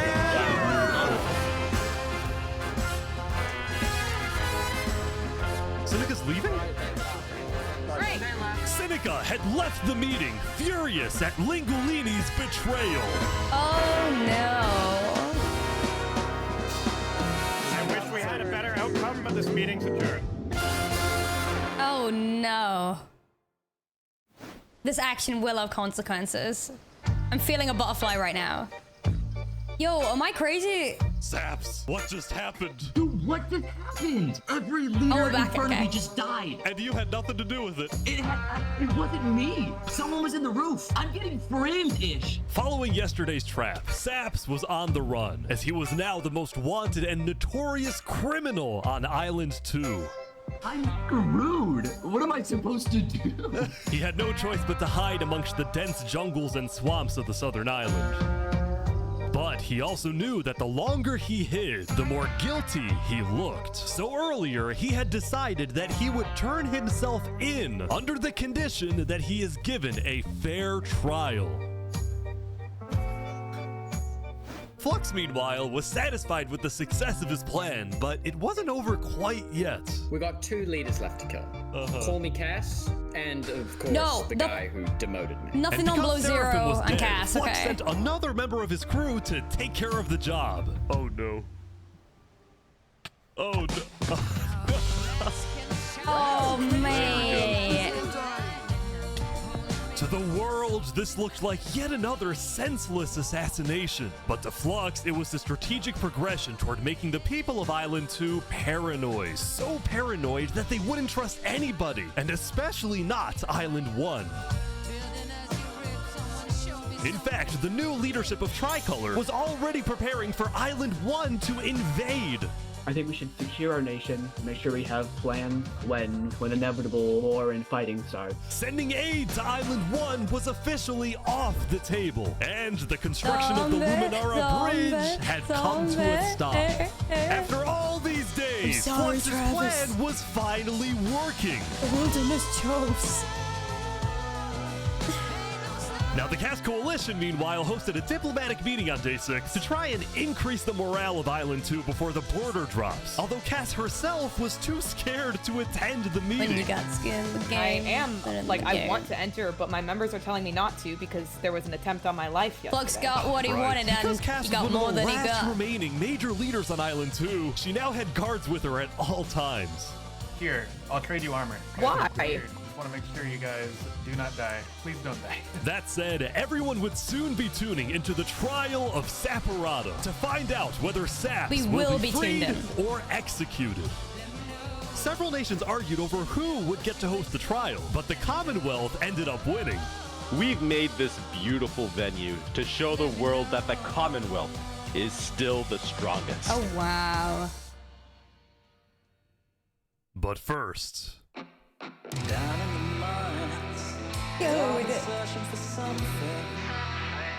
I can't get over the music. Why is it up here?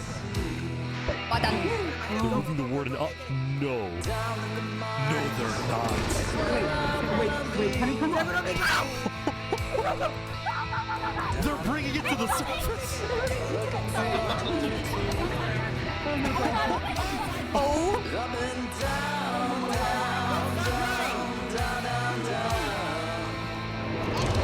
But I can't Wait, they made it rising lava?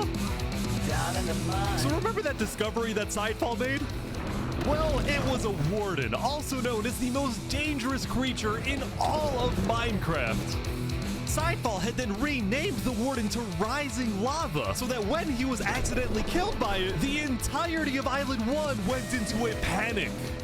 The lava is not rising, but this is just as dangerous. Run!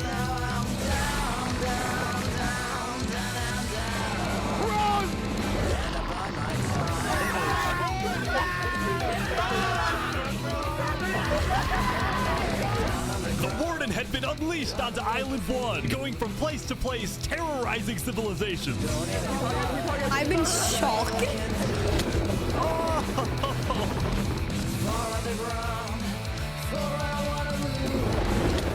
Oh my god. Dude, how is anyone gonna stop this? Until eventually it got to West Helm. But the West Helm army was ready. The music. Ready? Aim! Fire!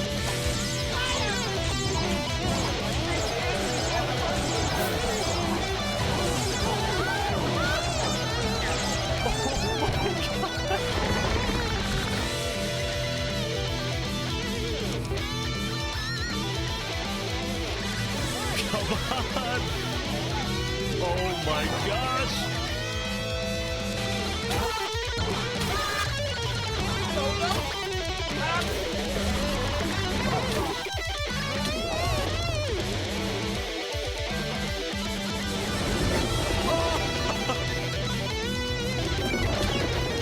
Welcome to West Helm. What? Is it Remy's place?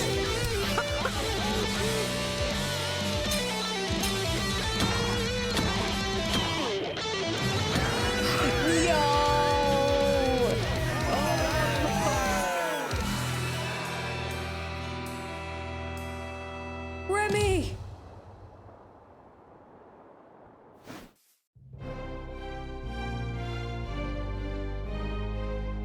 The defendant Saporata is accused of 7 counts of murder, including the murder of Joe Field, the murder of Alkaline Elk, and the murder of our very own Coraline. I told you guys. I will hear the prosecution. I knew the arcs that were going to be in this. Defense, and then you put a bunch of Minecrafters in a place, this is going to happen. You know what I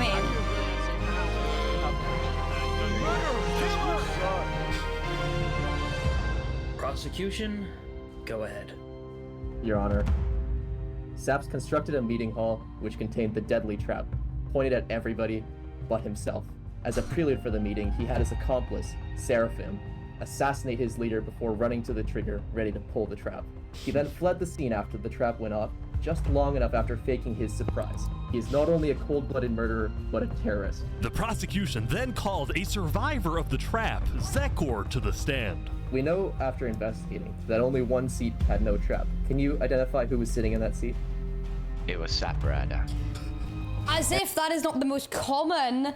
That is not the, as if that is not the most common way of knowing the person didn't fucking create the trap. And who built the meeting hall with that seat? And there's one seat. It's Saps. He must have done it. Our leaders. Not true. You destroyed our idiot. Idiot. Get me in there. They satisfy us all. Okay, then it was time for the defense, for Saps to give the most important speech of his life. All I ever wanted for this island was peace and cooperation between the nations. The loss at the meeting yesterday was extremely devastating and came out of nowhere. But I can tell you right now, I'm innocent. It wasn't me. The leadership in Luminara helped me build the meeting area. He's gonna expose them. And we're the only people who knew about the area before the leadership meeting. That includes the prosecution himself, Thomas 5200. What? Gotoga, Hive Rotation, Snowbird 334, and their ringleader, Fluxion. Hold on. When I left to gather the leaders for the meeting, they must have snuck into the roof of the meeting to make the trap.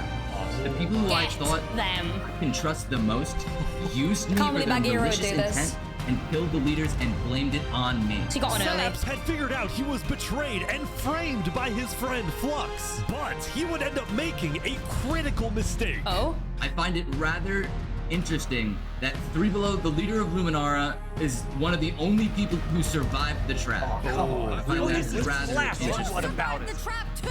Well, Saps falsely survived assumed the trap that 3 Below Zero, the beloved leader of Luminara, was also behind the murders. And with that mistake, Saps turned everyone against him. Dude. Saps, is that all you have to say? I guess. All right, I'm ready to make my decision. Oh no.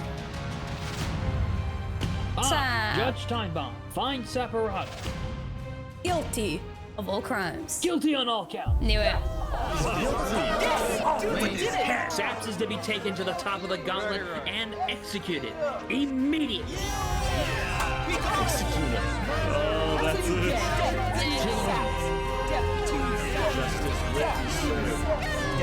God.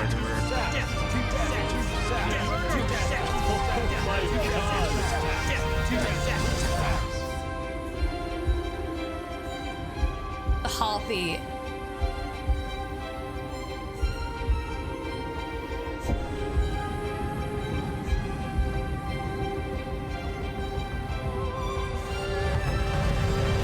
Oh no.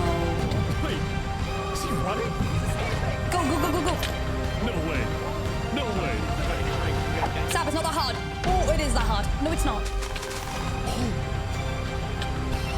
Yes, yes. Fugitive on the run. Fugitive on the run. Get in the boat. Get in the boat. Get in the boat. Oh, fall damage.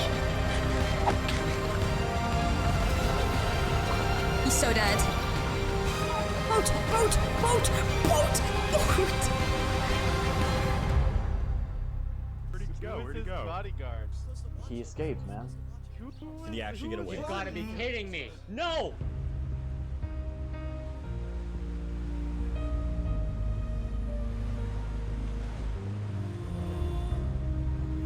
Friend to all is a friend to none. You killed our leaders. You destroyed our But you don't. To be in a community, you have to be the community. He's got nobody on his side now because he had no connections.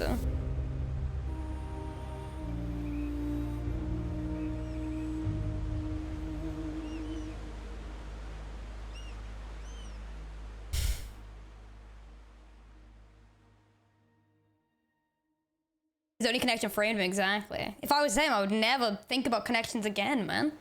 370 versus 442? Dog.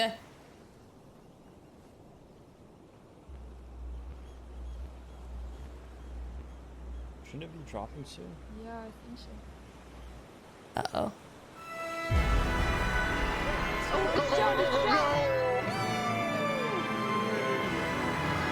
It was day 7, which means the border had officially dropped. At first, people You know how were mad I would be kind if of I was in like, oh my god, awe. I'm so excited.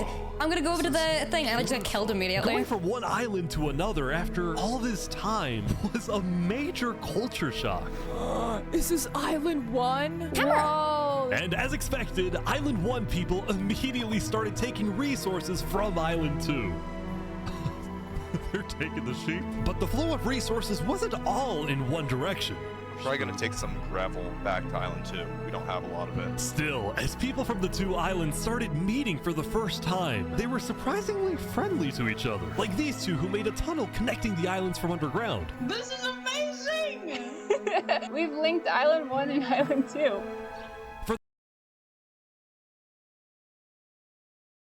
Oh, that was so cute. The longest time, What the Island hell? 2 feared an invasion by Island 1. the hell? But on day 7, that fear completely disappeared. That was adorable. It became very clear that Island 1 had no interest in war. Instead, they were just happy that they could finally enjoy Island 2 for themselves. The water isn't boiling. I need to know if the server was lagging when playing on it. Bro, That I need said- to find people in this video. I need to know all the information about the Minecraft server itself. What was the TPS on the daily basis? How many times did you guys lag out? Were there many resets? I need to know everything. I'm Minecraft server pilled. I need to know. I need to know what server hosting they use. I also need to know how much gigabyte of RAM did they use for the actual server itself. Sorry. Beginning at day 7, Lingolini It's Aimsey. made a big decision. No. He had decided to move out of the volcano and relocate his entire mafia to Island 2.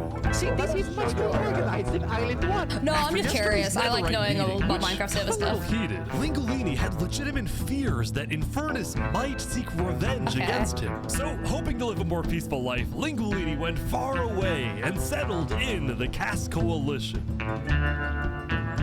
So you're the So I'm noticing a little bit of lag when I'm Yes, we watching. are, but we might do some rebranding over here. Are you guys like violent? We weren't violent much, but we have done some political talk that has not been taken well, which is the reason why we're here. Sensing potential danger, Cass decided it was best for Lingolini to set up his home outside Oh the my god, Cass Coalition. the golden group. Golden trio. That said, the Cass Coalition was now bigger than ever before. On day 7, Cass hosted a funeral for the deceased Wood Daddy, and over 100 people across both islands showed up. This is crazy. We are gathered here today in the cherished memory of Wood Daddy, a beacon of kindness in our community. While The Cass's Wood influence Daddy grew, one is the so Commonwealth funny. was in shambles. Saps' trial yesterday was a disaster for the Commonwealth. Island 2 had entrusted the Commonwealth to run the trial of Saps. So when Saps escaped his execution, people lost all faith in the Commonwealth, which at one point was the most powerful civilization in the world. On day 7, most of the Commonwealth leaders resigned, leaving just one player, Sitzkrieg, as the sole ruler of the Commonwealth. We're actively searching for saps right now. We will restore honor to the Commonwealth. One of Sitzkrieg's biggest goals was to find and kill saps, but his other big goal was to regrow the Commonwealth's population, which by this point had shrunk by a lot. Bumbo, no. So he sent out a lot of public invites, especially to the people of Island 1, and it actually did work until I'd message in a ball. One of the people who moved in was Knight Arcturus, the lead builder of Westhelm, who had to flee from Westhelm because Spood had found out about his secret plans for revolution. Uh-oh. Yeah, the Commonwealth is letting us hide out here. As long as Spood doesn't find us, we should be okay. There's gotta be a spy on the inside. Speaking of fugitives, the world's biggest fugitive, Saps, was back to hiding in the jungle after miraculously escaping from his trial, although his spirits were quickly fading. Everyone thinks I'm a murderer. I just don't know what to do anymore. Wait, so Sap was the main character in the previous Saps video? knew that Sitzkrieg and the Commonwealth soon planned to scout the entire southern islands to hunt him down. So on day 7, Saps decided that his best bet was to leave his home island and flee to Island 1. But it wouldn't be so easy. Because the border had just dropped, people were constantly going back and forth between the two islands, which means traveling by sea could be dangerous. So Saps decided on another method of travel. He went to the place where he was least expected.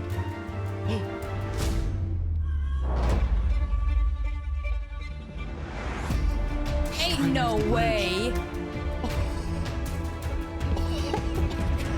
No way. No way.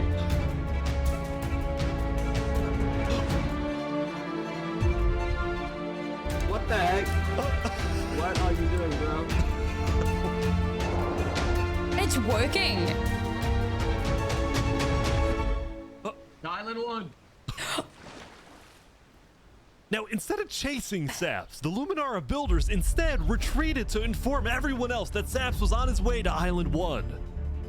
Saps, meanwhile, quickly sailed the rest of the way to the other island, although what happened next was unexpected. Okay. Oh, there he is. Hey, buddy. Whoa.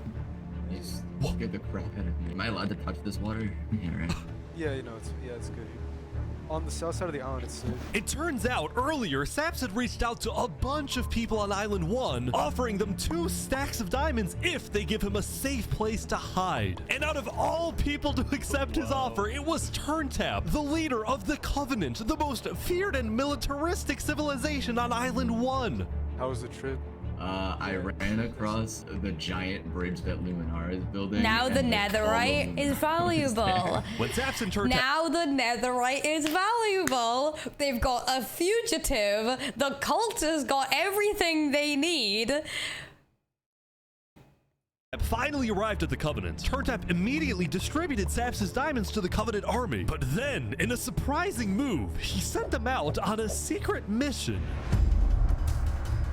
Turntap had sent the Covenant hit squad to Island 2, but not to accomplish a goal for the Covenant per se, but actually upon the request of Infernus. Wait, what?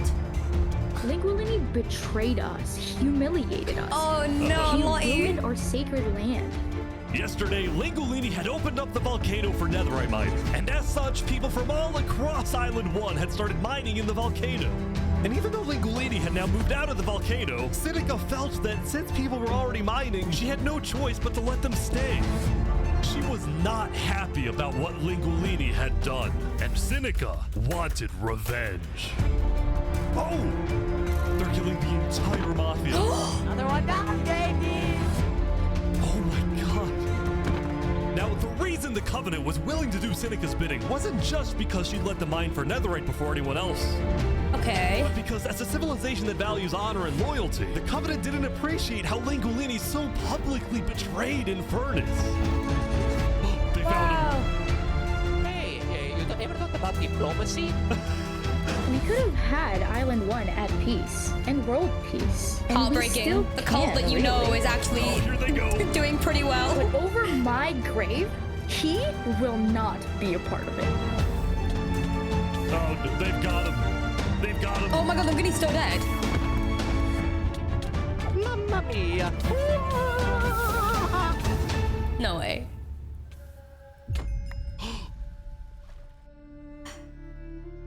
Holy moly. The Covenant had massacred the Lingulini Mafia. Before anyone could retaliate, the Blue Cross announced they would schedule a hearing, calling on the Covenant to explain what they had done.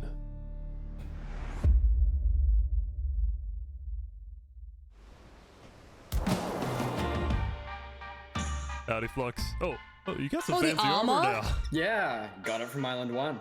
Wait, really?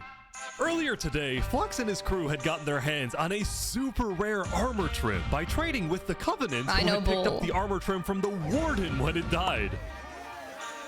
Now, of course, Flux had no idea that the Covenant was also trading with and harboring his arch nemesis, Saps. But he did know one thing. I heard Saps ran to Island 1, so we put out a massive bounty on his head. Flux was now determined to have Saps killed, because Saps was the only other person in the world who knew that Flux was behind the murders of all the Island 2 leaders. Basically, if Saps dies, Flux gets away with everything. And ideally, the sooner Saps dies, the better, because of incidents like yesterday.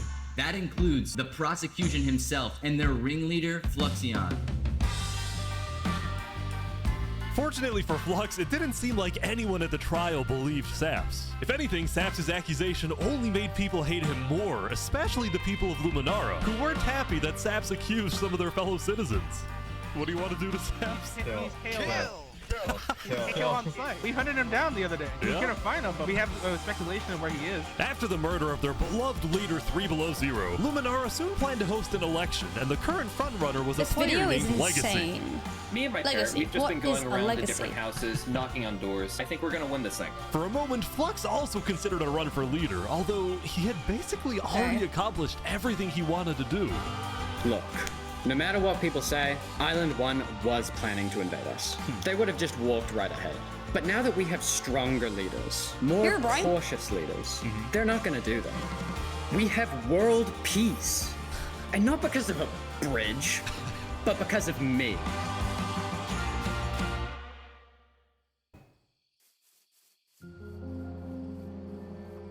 Since the beginning, Flux's philosophy was simple. You can never show kindness to your enemy if your enemy wishes to destroy you. If you build a bridge, they'll use it to invade you.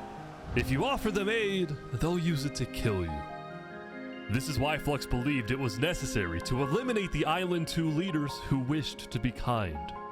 But the cost of their deaths was devastating. The people of Tricolor still mourned Jofiel, building a massive statue to honor their deceased leader.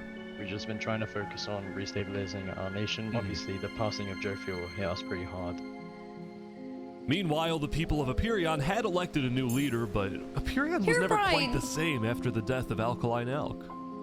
The people of the Commonwealth were also in shambles, having a much smaller civilization than they started with. And even though there was some peace on Island 2, people didn't feel a sense of calm, but instead a sense of unease and revenge.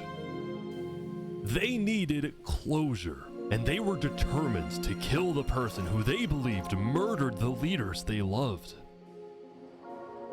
Saps knew that it was only a matter of time before someone hunts him down, or someone in the Covenant betrays him to collect the massive bounty on his head. So Saps made a last-ditch effort to try and get a strong ally for his cause. He asked Turntap to take him to the largest nation on Island 1. Oh, God.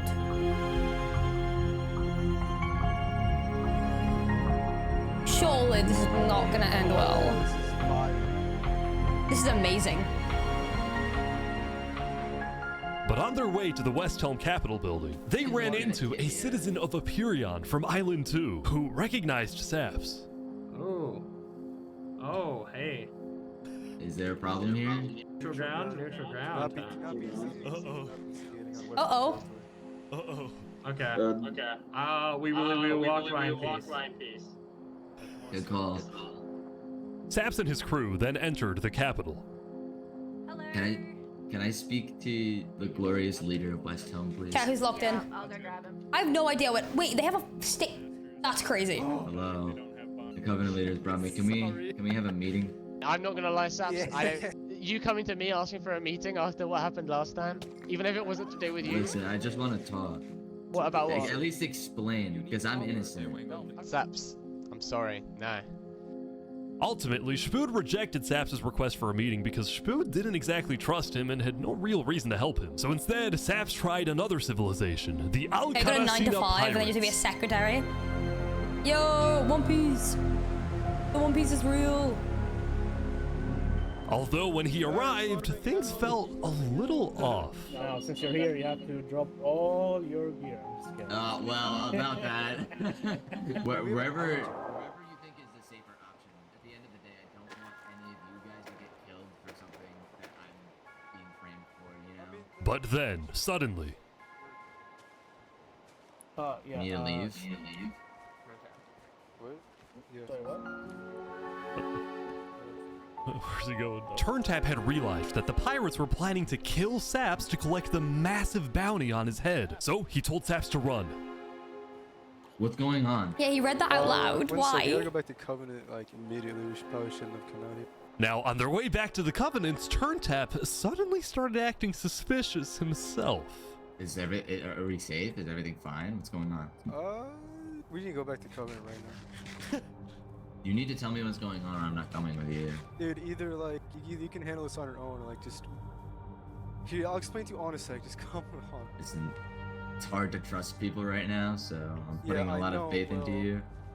This is so suspicious. As Saps ran, he pondered his choices. Either he puts his life in the hands of Turntap, who may be wanting to kill him and collect the bounty for himself, or he runs away.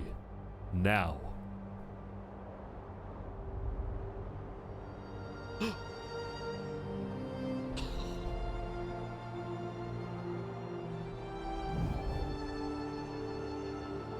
It's all alone. Saps then climbed the mountains of Island 1, escaping from the last remaining person he thought he could trust. He was now all alone in a world of people who hated him and wanted him dead. What, in the main character? Average OC backstory. So he ventured into the snow.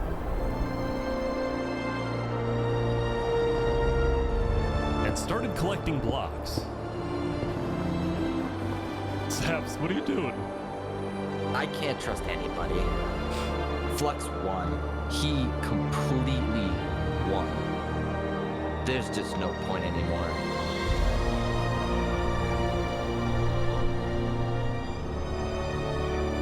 On day 7, Saps built a tower in the tundra, a monument for people to remember him by. And he planned to jump off.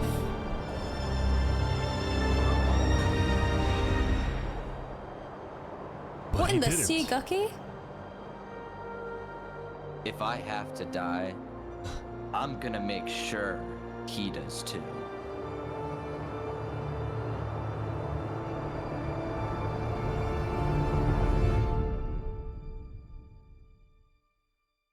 Right. Okay, 350 versus 431. Welcome everyone! To the Today Adams we have 2 administration. new prisoners who will fight to the death. Rinit, you are charged with the attempted murder of several innocent West Helm farmers. Remy, you are charged with conspiracy to murder West Helm food supplier Dino's Earth. Oh. Ready, set, fight! Oh. Squeak the squeaks. There they go. Look, that's sweet. Wait, some guy jumped in. Wait, what? The heck? They're bodyguards. The squeaks. Remy's just having a good time. Had won his duel in the Coliseum, and all of his crimes, including the murder of dinosaurs, were expunged from his record by Emperor Spood himself. Remy. He was now a legend, and his restaurant became more popular than ever before. He put his head on the floor. Now, it's been a busy few days for Emperor Spood. He was always working on different things. Have you seen our aqueducts? Show me your aqueducts, Spood. Look at it behind you! Look at it! So what's the use of this? I don't really know. What is the point of anything? We just build. We have too many builders, not enough ideas. Now, while Spood was an effective Okay. leader, he did have to constantly watch his back for assassins. You know, I've thwarted like 5 assassination attempts, and guess what? I've just found out about another. No way. Spood's entire reign began with him almost being killed, so he was always extra careful and sensitive about where he went and who he associated with. It's also why Spood was particularly angry when he found out that one of the people who planned to kill him was his own lead builder, Knight Arcturus. According to some of my sources, Knight Arcturus was seen in the Commonwealth earlier today. Really? Spood had sent spies across the world to find Knight Arcturus, and when they discovered he was staying at the Commonwealth, Spood immediately reached out to Sitzkrieg to request he be handed back to Westhelm. However, given that the Commonwealth was low on citizens and needed good builders, Sitzkrieg decided to reject Spood's request. I'm not Oh my just God, going to give up. it's like a one of my squid builders. banner. The Commonwealth does not give in to tyrants. This made Spood erupt with fury. Oh, I'm gonna make sure that everybody knows the Commonwealth is corrupt. They stepped that talk.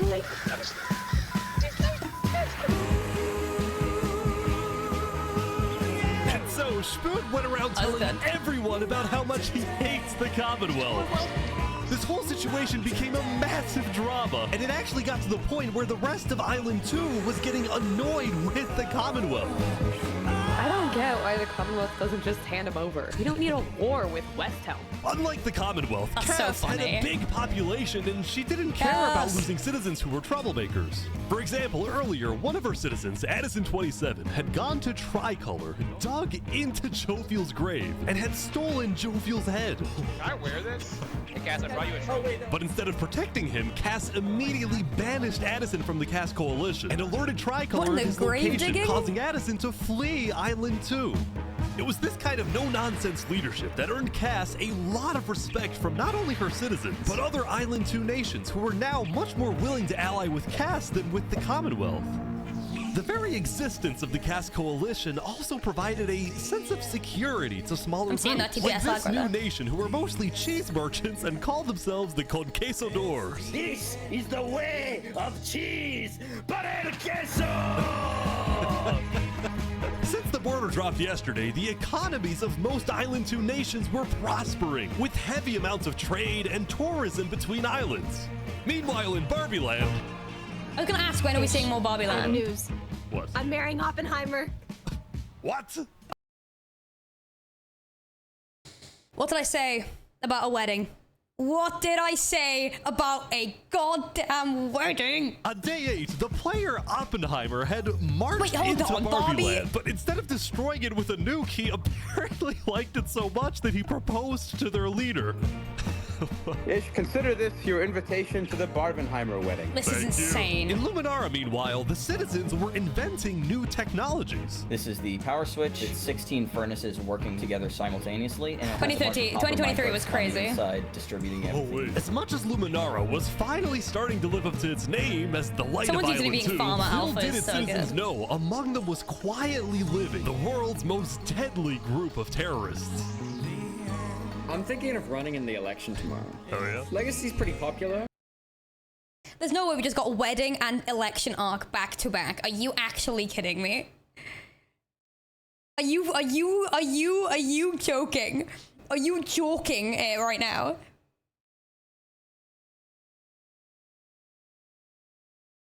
What's next? We're gonna get assassination straight after this. But I'm not worried.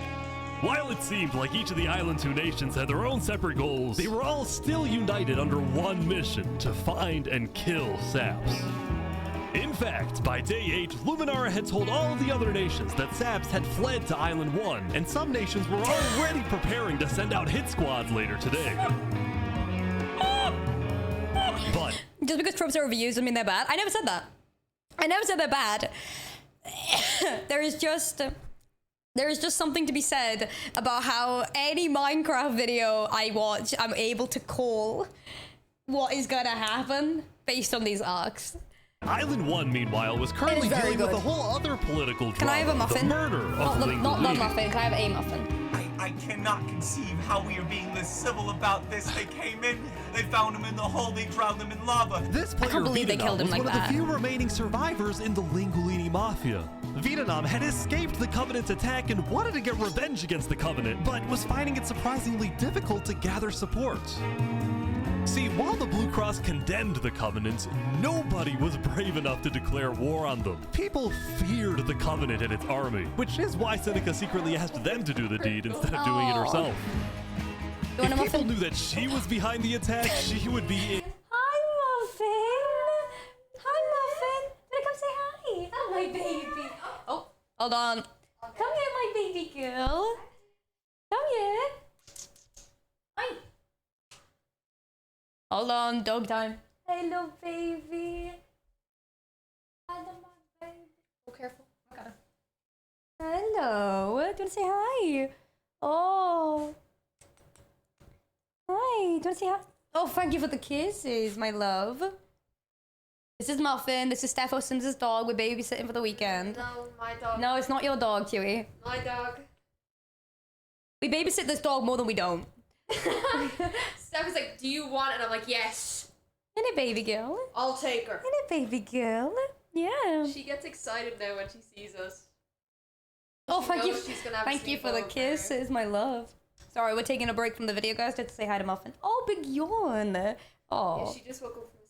You just woke up from a nap, guys. Heard you go, can I have a muffin? And like perked up. No, you. I always want you. I always want you, my love. Looking back at me. You looking back at me. Look at it. Look at it, guys. You wanna go down? You wanna go play with Chloe? Chloe? Chloe! Oh, do you know why it's dog? I'm holding a dog. Take the dog. Oh, baby. I don't think I've held a dog in so long. Come on. Take it. It? Take her. First you call me Chloe. I've been watching this for an hour and a half. Can we chill? Come on, baby. You wanna say bye? Dad, do you wanna say bye to Muffin?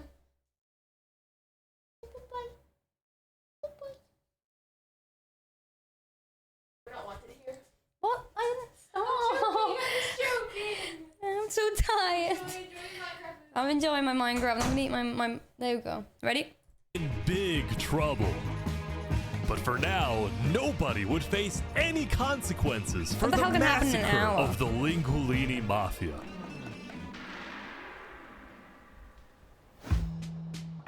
Going back to Westhelm, on day 8, Emperor Spood was really only thinking about one thing: how to get revenge against Knight Arcturus.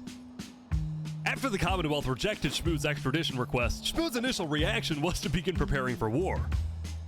But what made him think twice was his belief that the Commonwealth was a massive nation with probably a big army. Spood also knew that declaring war could risk the entirety of Island 2 coming to the Commonwealth's defense, and maybe launching a counterattack on Westhelm.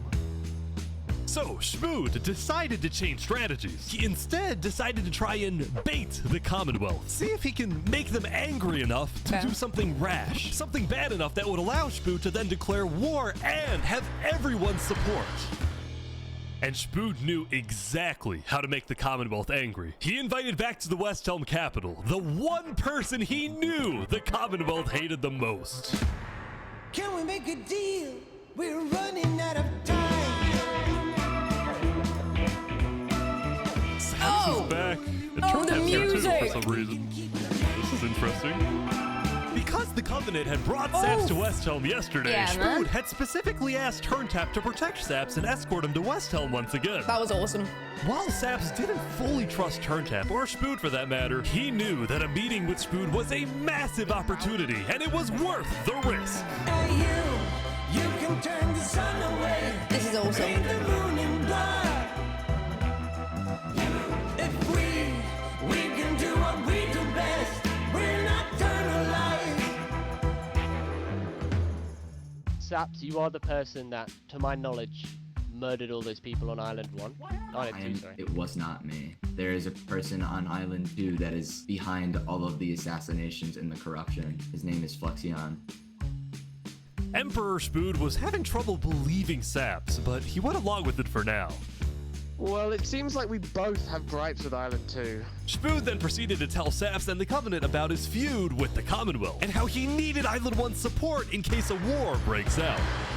There was just one problem. The Blue Cross Alliance was as good as dead. Infernus had basically left the Alliance after the last meeting, and the Covenant had stopped responding to the Blue Cross because of the Lingolini situation.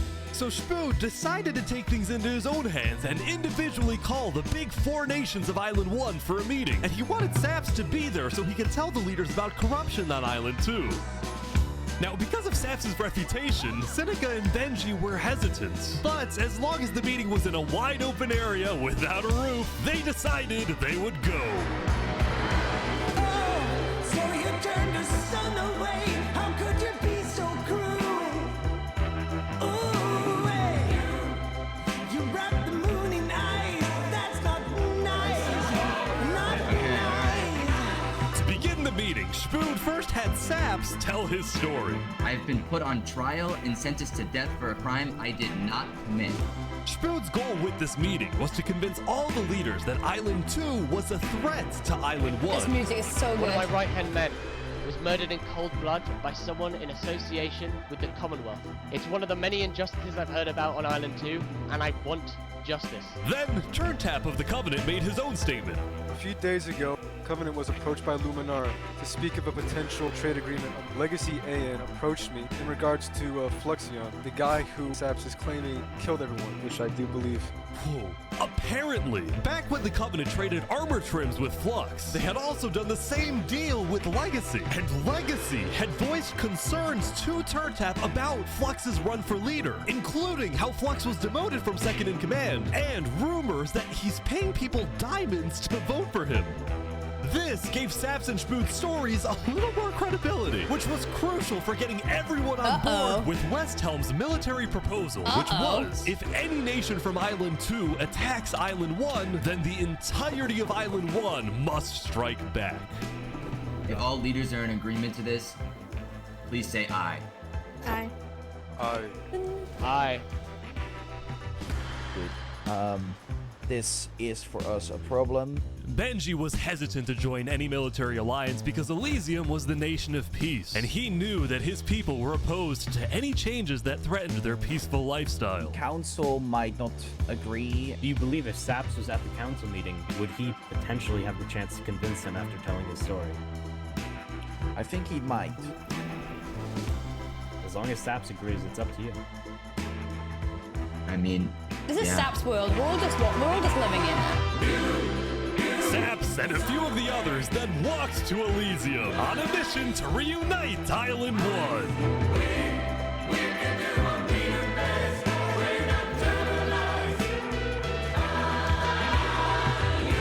I have been framed for the mass assassination of Island 2 leaders by Fluxion and his conspirators. So many other people have died to the same tyranny and corruption that has been on Island 2. I'm just so lucky to be alive and share my story with you guys.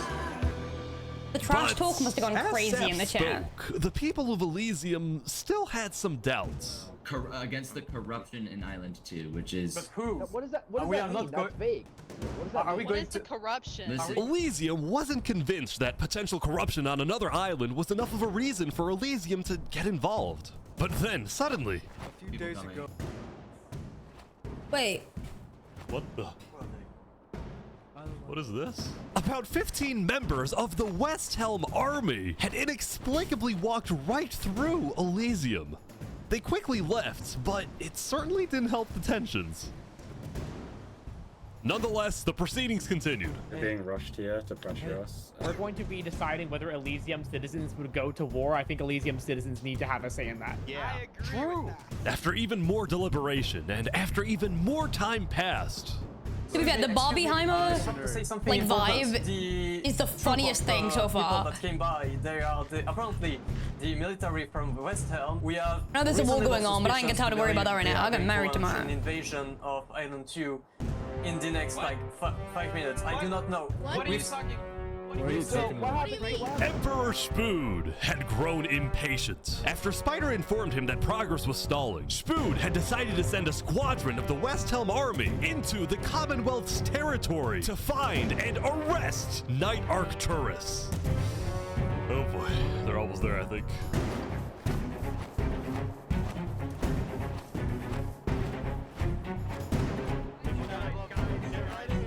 Whoa.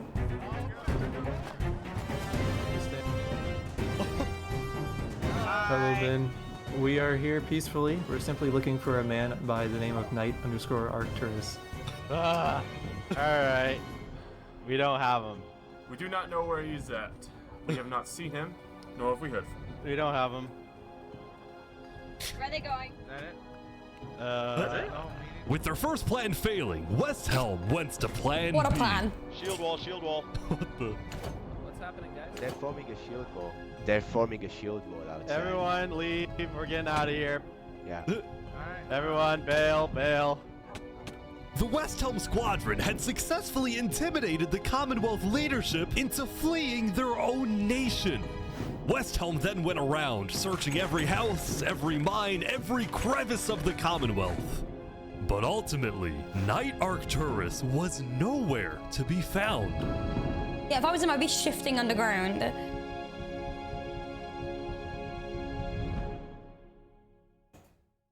Meanwhile, at the Cass Coalition. Yes. The music. Hey, can I run something by you real quick? Yeah. You know how everyone's trying to kill Saps because of what he did? And then during his trial, he was all like, Luminara was behind this. Luminara built the trap. The leadership in Luminara helped me build the meeting area. That includes the prosecution himself, Thomas 5200, and their ringleader, Fluxion. So, I was sailing past Saps' place a few days ago. God, this dude is digging. For what? Oh. You see that? You see that guy? Yeah. Isn't that Flux? Yeah, kind of looks like him. Yeah. What's he doing at Saps' place? And why is he gathering blocks? You go to show Cass. Interesting. What do you think? Interesting.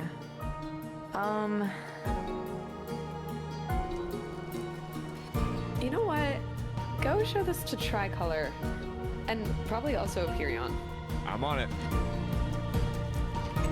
Like you saw with the Gifted. You changed the colors. What in the fucking world? A citizen of the Cass Coalition had been reviewing his old video footage when he happened to notice Flux digging for sand, a prevalent material in Saps' roof. On its own, this wasn't the best evidence. No but for some way. people, it did raise some questions. This is what happens when you're shaky building a house of cards. It's all gonna fall eventually, once you get to the top. Holy.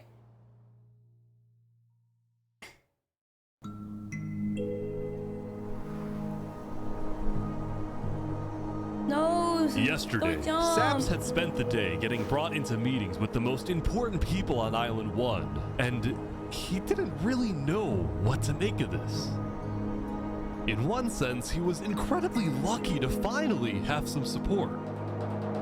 But he also questioned how real this support is and who he can really trust. See, Saps knew that the Covenant generally did not like the people of Island 2.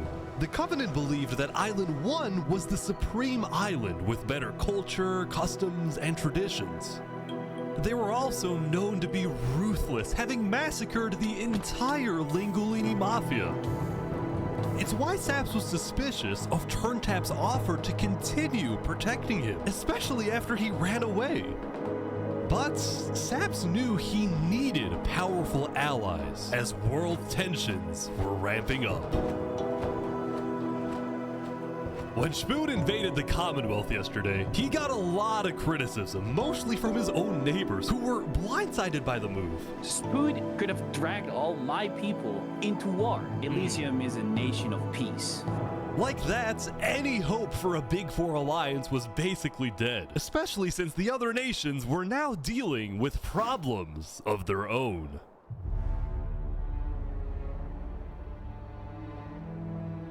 Earlier yesterday, Queen Seneca had found out that Elysium's newspaper, Daybreak Media, had somehow found out that she had directed the Covenant to kill Lingulini. This is why Seneca was so quiet yesterday during the Island 1 snow meeting. She knew this story would be coming out, and she was trying to figure out how she would respond. And on day 9, she made her decision. To dissuade people from invading Infernus, she would show strength by doubling down and hold a joint ceremony with the Covenant, parading around Lingulini's head.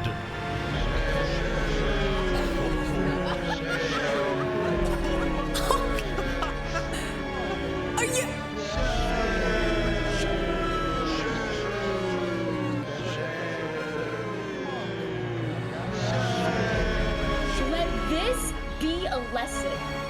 Shame to those who disrespect our volcano. The rental pamphlet. Have you read this? Seneca killed Linguini. And she wrote it down right Meanwhile, there. on the other side of the Highlights. island, the Blue Cross was hosting a meeting. Vietnam, I'm getting word that Oh, Infernus they is are having crazy. a ceremony to burn the head of Mario. If I can't get his head back, then it's war. I will put my hands around each and every one. They just The offered it to leaders the... and representatives then decided that Infernus needed to be punished, and they started discussing whether or not to declare war. But then, not even a minute into the discussion, If everyone Benji! them, then we are not going to Benji's dead. Benji's dead. What? Benji, the leader of Elysium, had suddenly died.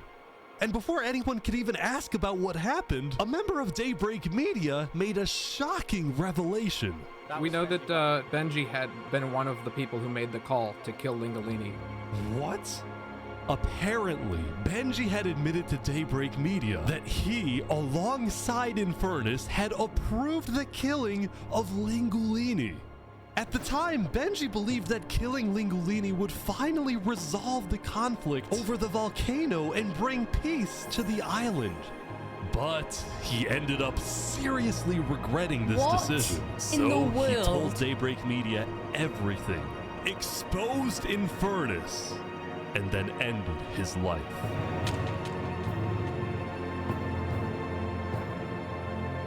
Now, because Benji had repented, the Blue Cross Conference decided not to punish Elysium and instead focused on Infernus. I don't know about war. Maybe a trial? Give Infernus a chance to tell their side. Flux was representing Luminara at the meeting, and the leaders actually agreed with his idea. So later today, there would be a trial against the entire nation of Infernus. Now, when the meeting came to an end, Flux was approached by a few guards from Tricolor. Right, look. We know about the assassinations, all right? What assassinations? You're under arrest. You're coming to Tricolor. You're gonna have a fair trial. Just come with us. What are you talking about? Tricolor had issued an arrest warrant for Flux after they obtained incriminating video evidence from a citizen of the Cass Coalition. Being possibly responsible for the death of Joe Field in any capacity. What are you talking about? We know Seraphim was... I'm not flabbergasted. No, what are you talking about? What are you talking about? I don't know what you If you mean. believe yourself innocent, I believe that you are. I trust This is that you're crazy. innocent because you told me you were. But right now, the most important thing you can do is simply go to the trial and prove that you're correct, which I believe This you is are, an okay? outrage against Luminara. I cannot No. believe that you would accuse me of this. Now, the truth was, Tricolor wasn't necessarily convinced that Flux was guilty. They just wanted Flux to go to trial so that he could answer their questions about the videotape. Why didn't you not bring this up beforehand? Look, you were guilty and run away. You're seriously scared that I'm going to run away from a trial. You agree after what happened with the Commonwealth, we could ever be too careful about stuff like that. We're both Fine. not. Fine, I will go. But this is an outrage. All right, let's go. We're gonna remember this. We will not stand for this. Flux is getting arrested by Tricolor. This is an outrage. He's like stopping every few seconds. People stop. Don't worry about it. The group then passed through Elysium and were about to sail off to Island 2. Guys, this is an until- outrage.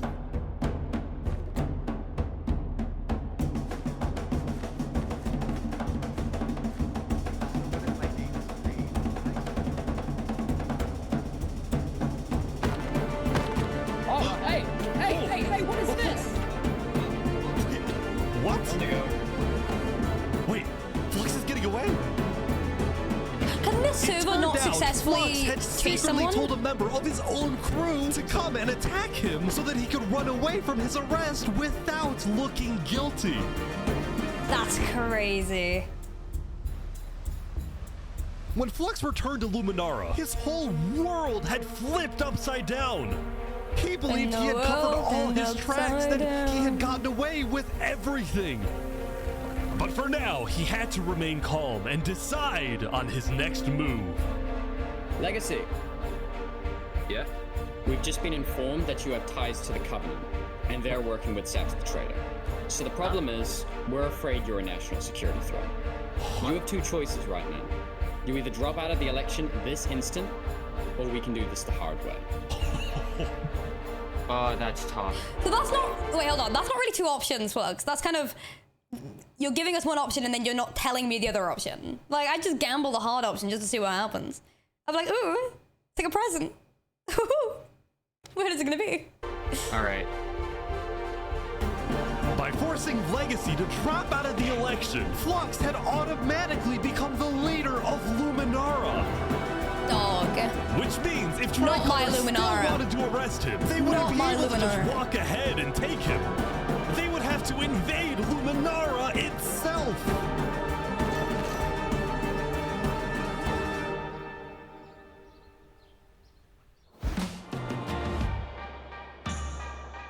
Yesterday, Emperor Spoon had caused a lot of chaos with his failed attempt to capture Knight Arcturus. So he spent day 9 repairing relationships, but also forming new ones.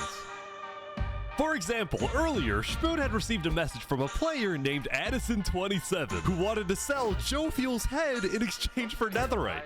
Spoon... Dog, if I died and I was like, oh, what are they up to? And I find out through this video they're selling my own head for netherite. Dog. Accepted the deal, Kill gave me. Addison a place to meet him at, but then he gave Addison's location straight to Tricolor. Armor. Uh-oh.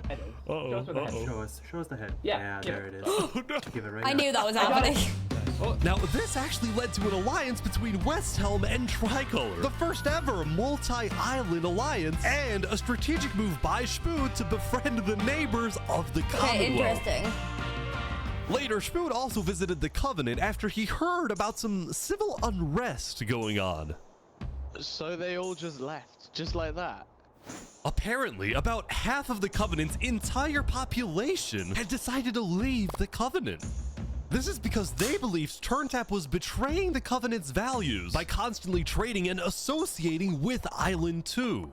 And what made a lot of them really angry was the fact that TurnTap was making them protect Saps.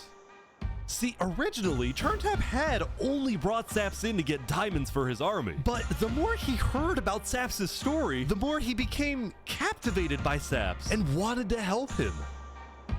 In fact, the reason TurnTap had acted strangely on day 7 wasn't because he was thinking about killing Saps. It was because he had just saved Saps from the Alcaracina pirates, and he was worried that the pirates would attack the Covenant in retaliation. Wait, hold on. Was that person's username Crazy Gojo?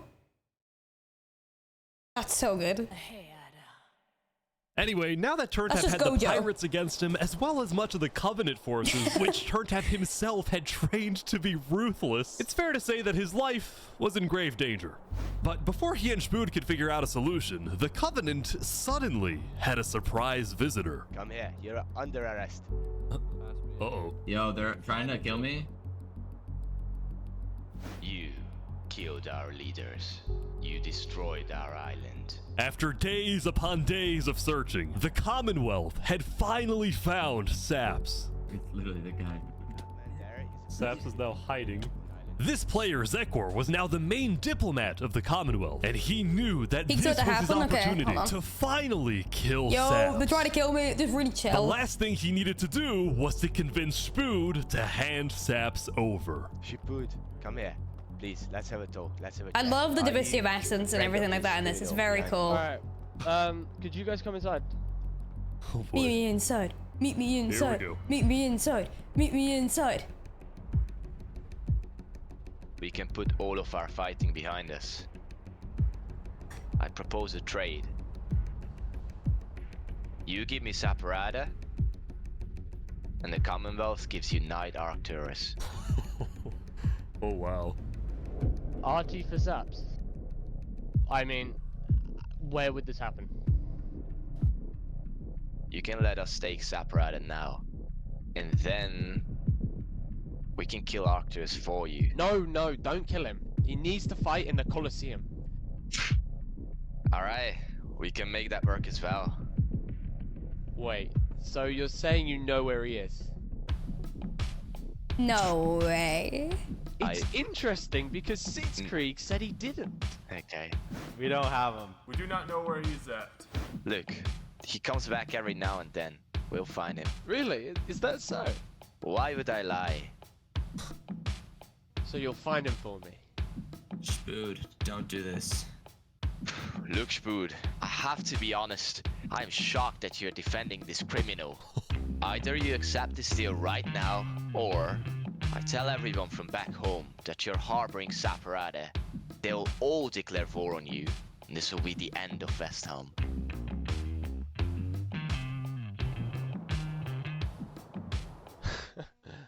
So, just to make the terms of this deal very clear, because I want to be accurate, you expect me to give up an innocent man in exchange for a terrorist? Is that really your offer? He's not innocent.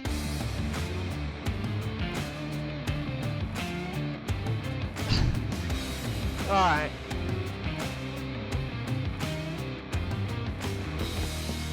Get out.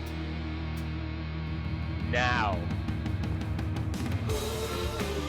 Dang. Dang. Okay. Okay.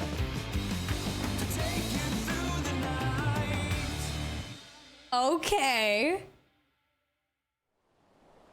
Soon, it would be time for the trial of Infernus, 30 minutes which left, has become guys. a very anticipated event because Seneca had told everyone that she actually planned to attend.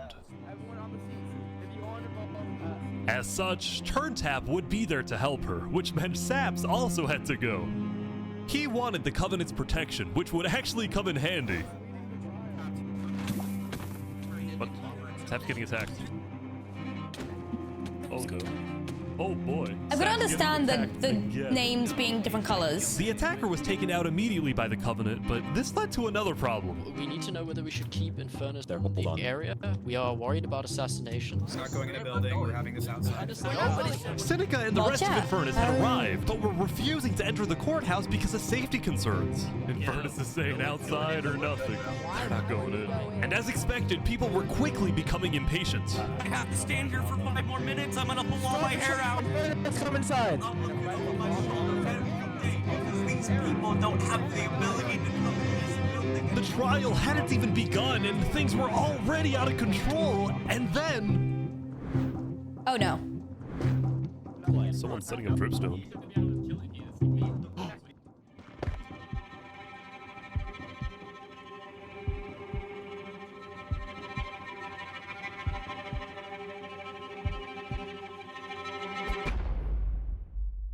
There's no way that got him.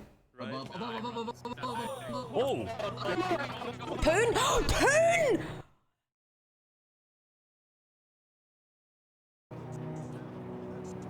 And like that, Turntap was dead, killed by 2 disgruntled former citizens of the Covenant who had come back for revenge. That's so messed. Burn us back to the castle. Queen Seneca directed her people and all the remaining Covenant forces, who were now leaderless, to retreat to the Infernus Castle.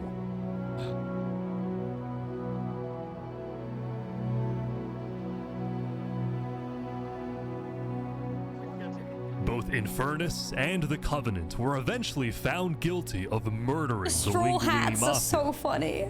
But now that Seneca had adopted the entire Covenant army That's with cool. all of its netherite weaponry, it would be impossible to try and arrest anyone. Saps, meanwhile, was abandoned at the courthouse, so he ran all the way to Westhelm to Emperor Spood, who was apparently dealing with a new political crisis. It appeared that Spood had finally made the Commonwealth mad because, according to a West Helm spy, it looked like the Commonwealth was preparing to go to war. And on top of this, Spood had received a message from Sitzkrieg inviting him to the Commonwealth for a meeting. Now, of course, Spood suspected this was a trap, but his second-in-command Spider had an idea. Let me go instead.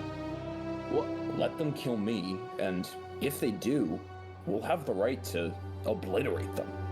Basically, if Spider goes to this meeting and actually gets killed, then in the eyes of the world, this will give West Helm permission to finally wipe the Commonwealth off the map. You're a hero, Spider. Alexander. Glory to West Helm. You're the closest friend I've got. Lawrence, do not throw away your shot. These guys are all waiting for something to happen.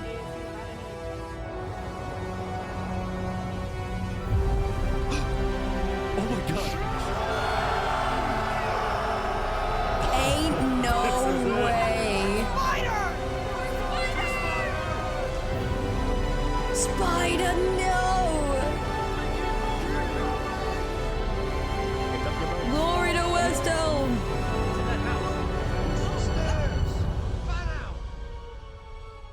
Wait, what? Where is everyone? Fox.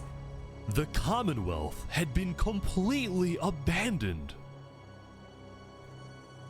See, after Zekr's meeting with Spood, Sitzkrieg had tried to rally all of Island 2 against West Helm, but not a single nation joined him. Lol.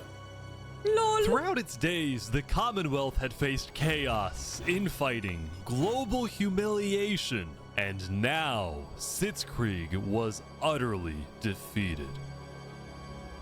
So, as a final jab against West Helm, Sitzkrieg decided to kill Spider before dissolving the Commonwealth once and for all. No way. Sitzkrieg and his remaining citizens then decided to pack up and relocate to the one place in the world that West Helm wouldn't be able to infiltrate. No, hop off. Hop off. Come on in, guys. Welcome to Infernus. Thank you, Seneca.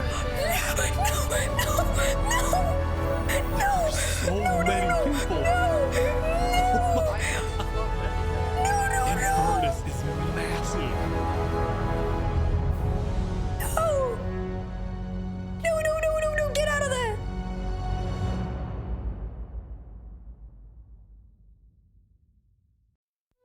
All Seneca knows is stay with Volcano, think of Volcano, be Volcano, give to Volcano, and lie, and tell truth. Sen wakes up, says the Volcano will provide, and goes to sleep.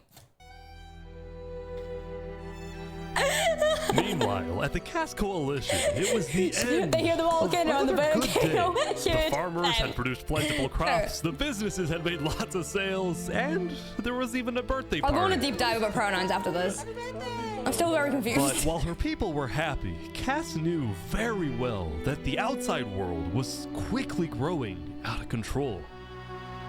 As leader, it was Cass's duty to keep track of all the world conflicts. But by day 9, they were simply overwhelming.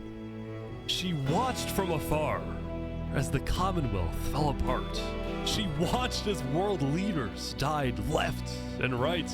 She watched Infernus avoid justice by blocking themselves off. With Netherite at their defense, as well as the volcano's sheer height. Good. Yet despite all the turmoil, Cass spent I can't most believe of the Sin day let them all trying go to to solve what was now Infernus. the I world's can't. biggest I can't. mystery. I can't. Who had really murdered all the Island 2 leaders? Was it Saps, or was it Flux? See, earlier at the Blue Cross meeting, members of the Cass Coalition were listening carefully. Covenant was propagating anti-Island 2 propaganda, which is ridiculous. Yeah, we didn't agree with that. Island 1 never had beef with you guys. It was really just a covenant.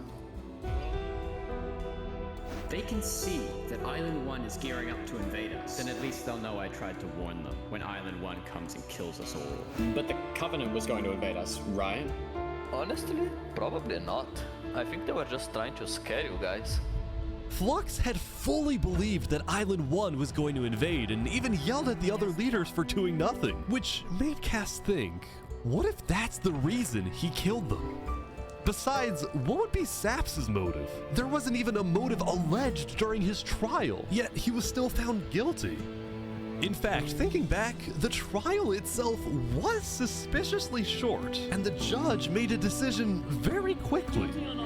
Well, on day 9, one of Cass's citizens was scouting the Commonwealth and figured out why.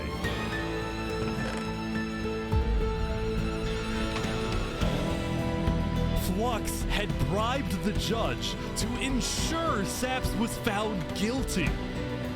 When Cass discovered this, she immediately called for a meeting with local leaders. It's been Flux this whole time. I'm so mad. He needs to die. Cass put on a thinking cap. I never thought I'd say this, but you have my permission to invade Luminara. Okay, I'll tell my guys to prepare for battle. No, there won't be a battle. We go in, we take him out, we leave. Oh my God. God. Sounds good. See. All right, first thing tomorrow.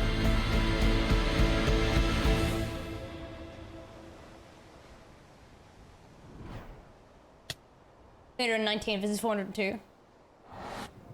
Almost 100 player difference right now. Welcome, everyone. Welcome. We gather here today because... This is crazy. We never got the opportunity to properly mourn our previous leader, Three Below. What's going on here? He was more than just a Luminaran, he was a friend. And I'm very much excited that we can continue his legacy and complete the bridge which he would have wanted.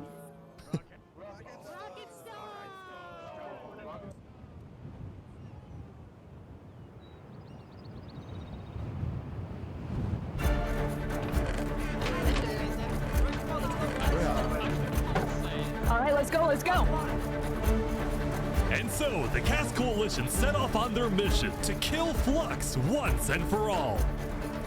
On the way, Cass stopped at Aperion to rally their people. We've found the person responsible for the multiple leader assassinations, including the assassination of your own president. Are we ready to fight for Luminara and for justice? The plan was simple. Aperion would invade Luminara from the south, while the Cass Coalition approaches from the sea so that Flux can't escape. Cass might go. Nothing on my goat Cass right now. Are you kidding? Someone please tell Cass that I am Cass's biggest fan. I need somebody to let Cass know. Someone find Cass and say that Aimsey TV is your biggest fan. They're here. Flux is running. Surrender! They're after him. Surrender, Flux! I don't want to do this! Oh! Okay, wait, surrender! Don't listen to him! Surrender. This is an outrage. She actually stopped. Flux, you are under the arrest for killing Jag, Alki, members of Tricolor, and leader of Commonwealth. This is an outrage! And attempting my assassination! Hey, stop. Flux had stopped and surrendered, but there was a bit of confusion. He's entitled to a fair trial. Wait, I thought it was He's our president. Going in, Cass had been under the impression that the people of Luminara wanted Flux to be overthrown, when in reality, most Luminarans knew nothing about his crimes. You are speaking to a mass murderer right now. Don't let him get through the crowds, guys. Where's Legacy? Luminarans, do you want this man alive? I just swapped my armor out. Oh, come on. All of a sudden, Cass wasn't sure about what to do. Until... Cass, lock in. Kill on sight. Kill on sight. Kill on sight. Kill on sight.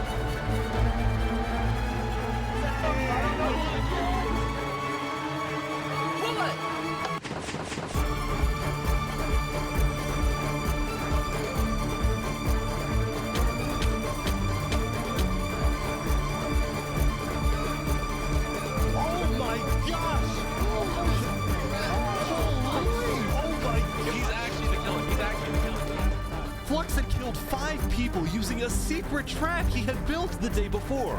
This bought him just enough time to escape. You block up behind. That said, Flux knew there'd be a lot of people after him, so when he dug to the surface, he ran straight to the ocean and fled Island 2. Still, Cass and Aperion sent out hit squads to try and hunt Flux down, while Legacy directed the citizens of Luminara to evacuate.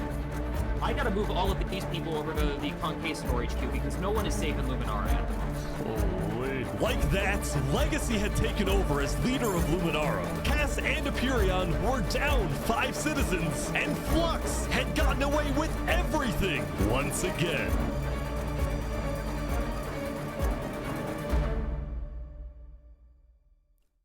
Or so he thought.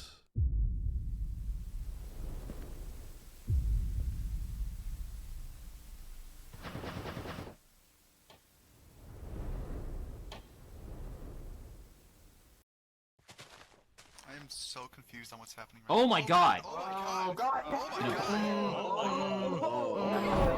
Oh my god!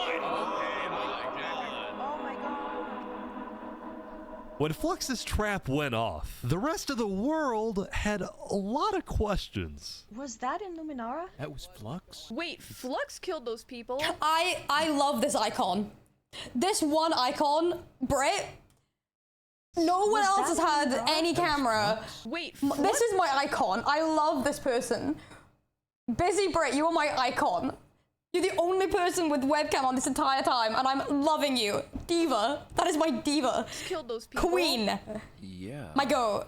There was a guy as well. Okay, 2 people. On day 10, word began to spread. I about love what had it. happened. It's so funny to me. That was Flux's trap? Yeah, Flux built that trap. Which made people think, was Flux behind the murders of the Island 2 leaders after all? Dude, I think Flux was behind everything. They're putting their thinking caps on.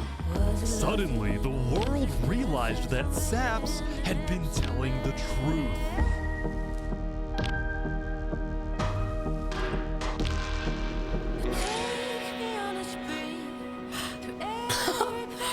Saps, how do you feel? The music. Finally, I'm so happy. For the first time since he had gone into hiding, Saps had been vindicated, proven innocent, and the world was finally on his side.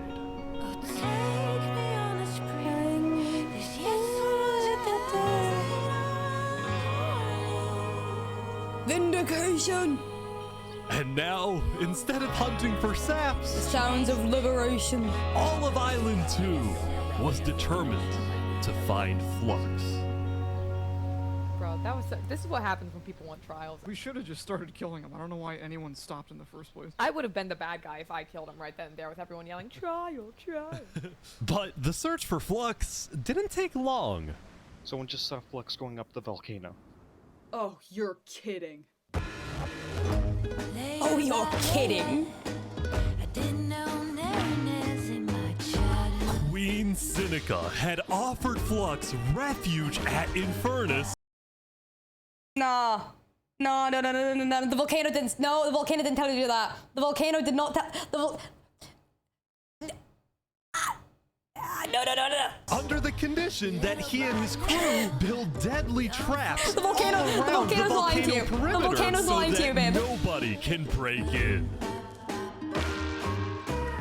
But the rest of the world voices told me to do this. unfazed. Yeah, they're gonna pay for what they did. Yep. On day 10, all of Island 2 joined the Tricolor West Helm Alliance and declared war against Infernus. No! Infernus, no! Alright. Today, we infiltrate the volcano for Spider and for Owo. This is the bad I just want to place. say, if I die today, I was on Infernus' side from the beginning. I love you all. We love you. Glory to West Helm. Look, he was my brother. He was everyone's brother. And they took him from us. They took him. Flux got away with murdering so many of our people and our leaders. Today, we get justice for our entire island.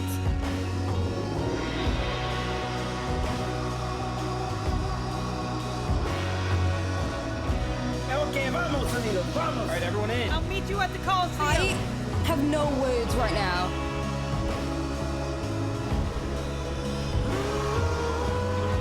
Let's go, let's go. Come on. All right, let's go, everyone.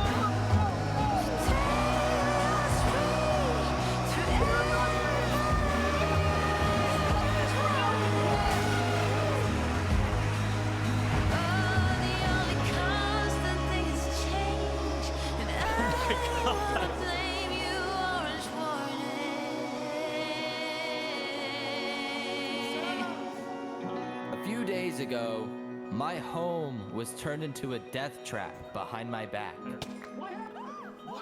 I was framed and then forced to go through a rigged trial. Guilty on all counts. Yes!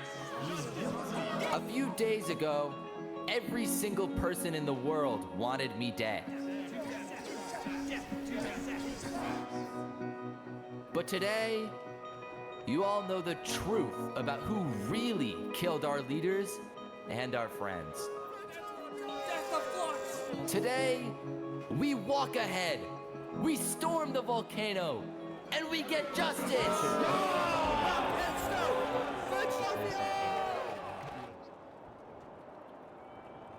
Thank you, Saps. Alright, everyone, listen up. There's a lot of things to watch out for. There's gonna be lava, boiling water, dripstone traps, their entire army. They have the height advantage and netherite armor. Speak it. But we have numbers. So let's stick together and let's win this thing. Come on. Let's go. All right, here we go.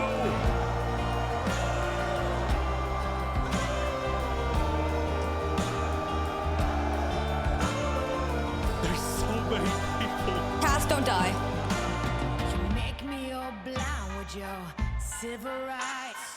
Oh my god! Oh my god, the music! Oh my god! I think there might be a problem. It's okay, it's good, it's good, it's good. You cover us in shame, and I take the blame. Living by the rules to which high school blues walk ahead.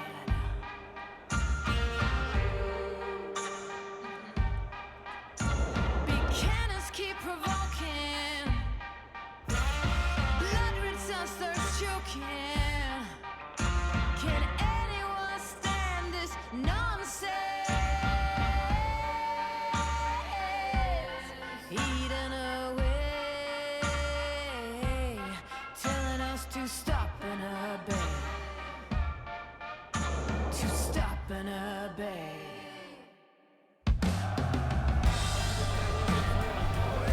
They're pouring water on the lava, but the water still burns.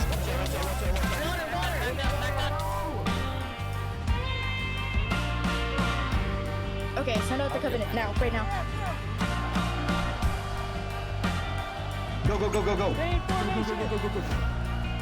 Oh! Oh my fighting god! on the ground right now. Covenant is attacking from behind. Keep going! I would love to know how long it took them to get approval for these videos. For these songs, sorry.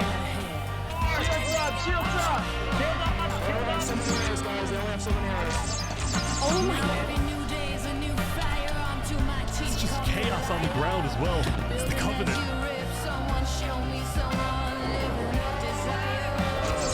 Get down off our mountain. All academic sounds, that makes sense. That makes sense. I don't have academic sounds, I need to get it. I need to buy it. They got it, they got it. Everyone retreat, retreat, retreat!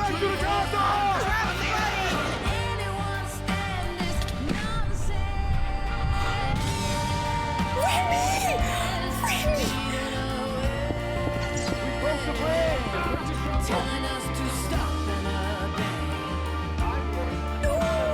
The final push, here we go. When this goes wrong, do you know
There is no physical way.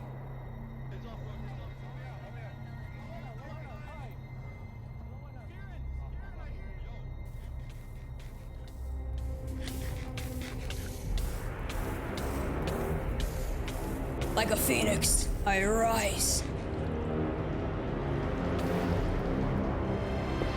No. Surely not.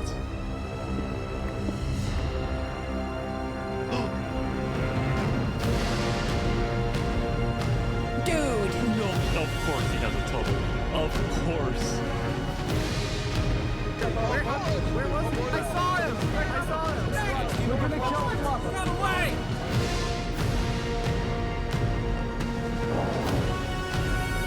He's missing? The volcano provides. Hold on.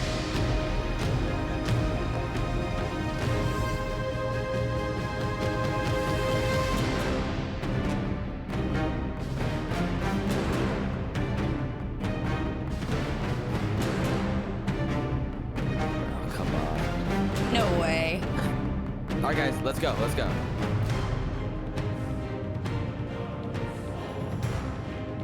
No way.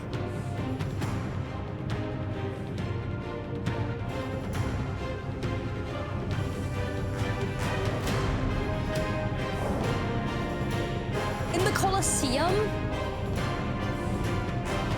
What? No way.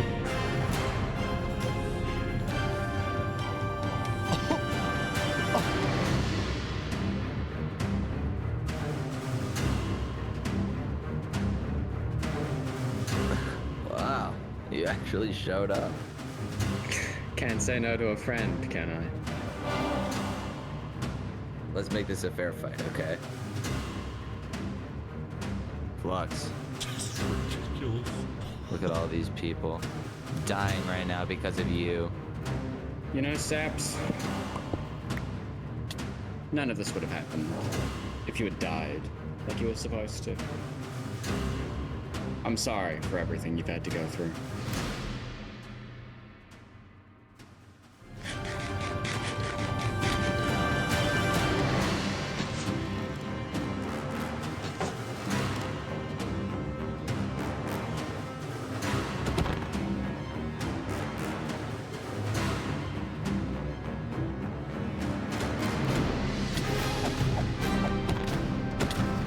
I can't watch this.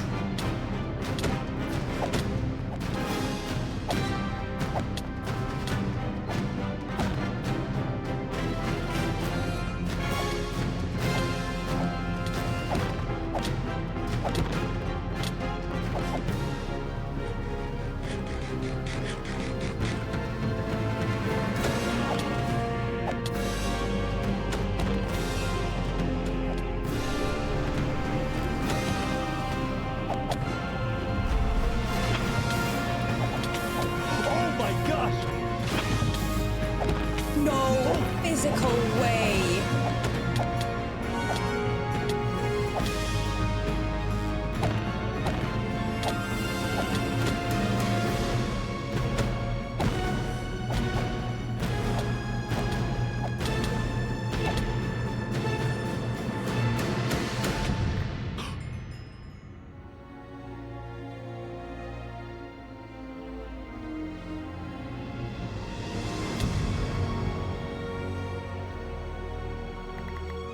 The bells of liberation. Vindication. Oh my god. Good job, Sam. Good job. I have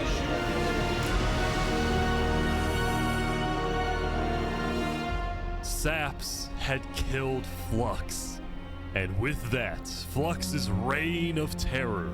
This was Minecraft roleplay shit is serious. I'm out.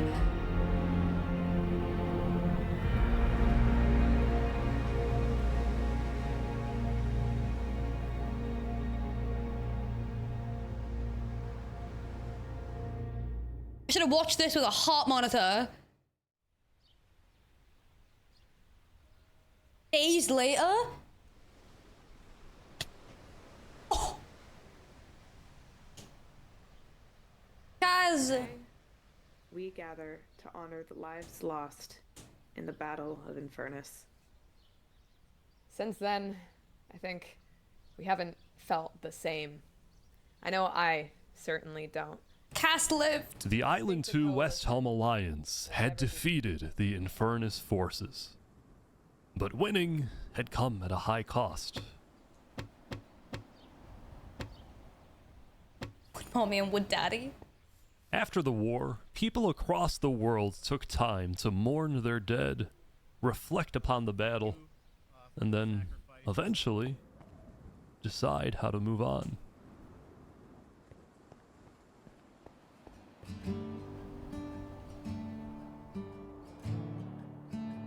Now that Infernus, the Covenant, and the Commonwealth were off the map, there were talks of creating a new world government. But ultimately, it never really materialized, and all the remaining nations just agreed to do their own thing and have peace. One Piece. In the corner of the crowded Island 1 had taken the brunt of the war. Crops trampled, the big tree scorched, the volcano ravaged. As a result, people across Island 1 struggled after the war. But I meant dead. Some of them joined cults, while others moved to Island 2 in search of a better life. Elysium was fine though. Instead of going to war on day 10, the Nation of Peace had decided to hold a peace festival. And on their shore was something new. A bridge stemming all the way from Luminara. No.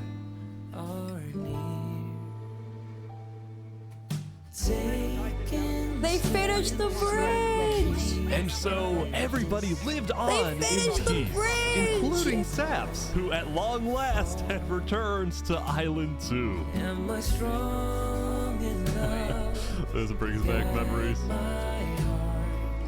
Still, the world wasn't totally conflict-free. The Cask Coalition Bakery was yet to be exposed for causing the death of Wood Daddy. And That was so funny. Arcturus was still in hiding, yet to be found by West Helm. No way. It's a big world, so it's not a surprise that many stories like these may just never end. But I think there's some beauty in that. Bright color. Oh my god.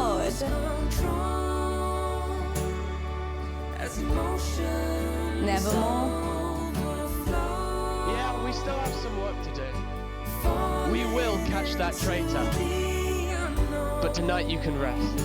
You've made your emperor very proud.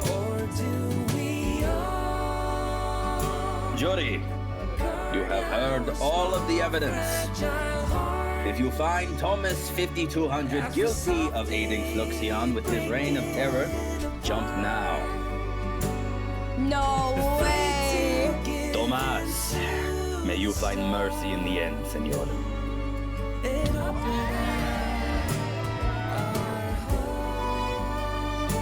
When we first met, I ran away screaming from you because I thought you were gonna blow up my nation and kill all my citizens. But after we talked a little bit for like 5 minutes, I realized you could blow up my nation and kill all my citizens. But that doesn't mean you will. Barbie, do you take Oppenheimer to be your one and only kin? I do. Oppenheimer, same thing. I do. Now, at this time, Barbie and Oppenheimer have requested that instead of rings, they will both exchange something slightly different. If you would please turn your attention to the nuclear bomb that's behind us. 3, 2, 1. No way.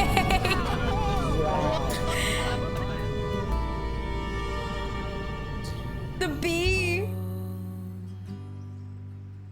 The Barbenheimer nuke. Tap. No way. Falling into the unknown. Or do we all Oh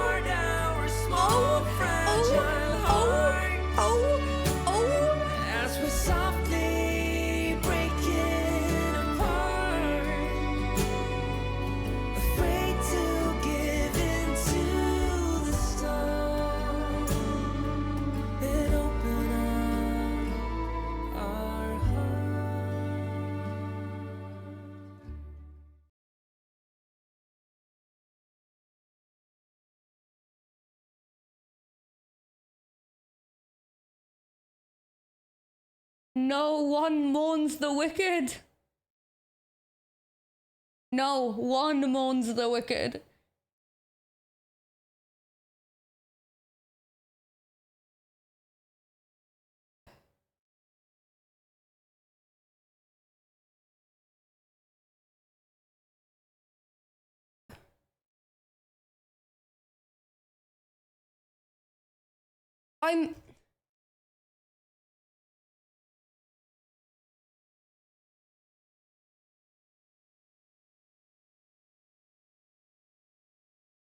What did that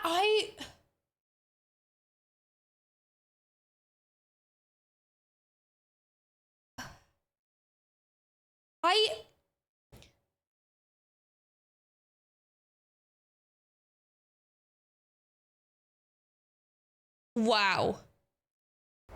Oh, is this a trailer? Wait. Is it the trailer for the next one? Empty now. But soon, the districts will be full of life. Pack it up. Pack it up. Pack it up. Pack it up. Pack it up. Pack it up. Pack it up. Pack it up. Pack it up. We'll make them do some work, but I think they'll want to do it. Because in return, we'll give them what they need to build their homes, their businesses, their communities. Sure, some will probably try to escape, but overall, I don't think they'll want to. Here in the districts, we can keep them safe. Protect them from criminals, thieves, murderers. As long as they follow the law, I honestly think they'll love it here. But Aimsey imply, I will not get in. I will not get in. When the government steps out. When we put a pause on the law. They won't know why we have to do it. But we know that we're doing this for the right reasons. And when the history books are written, the Republic of Imperia will be the greatest thing to have ever happened to mankind. We will do what has never been done before.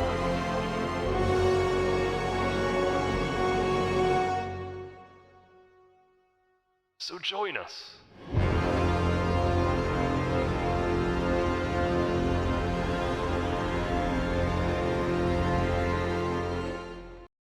That is crazy. That is crazy. That is crazy. Okay, I'm ending the VOD now. So VOD watchers, if you guys enjoyed this, please come follow the Twitch. Look at all these amazing people right above me. Hope you guys enjoyed me reacting to this. All right, bye VOD watchers. Bye-bye. Make sure to subscribe.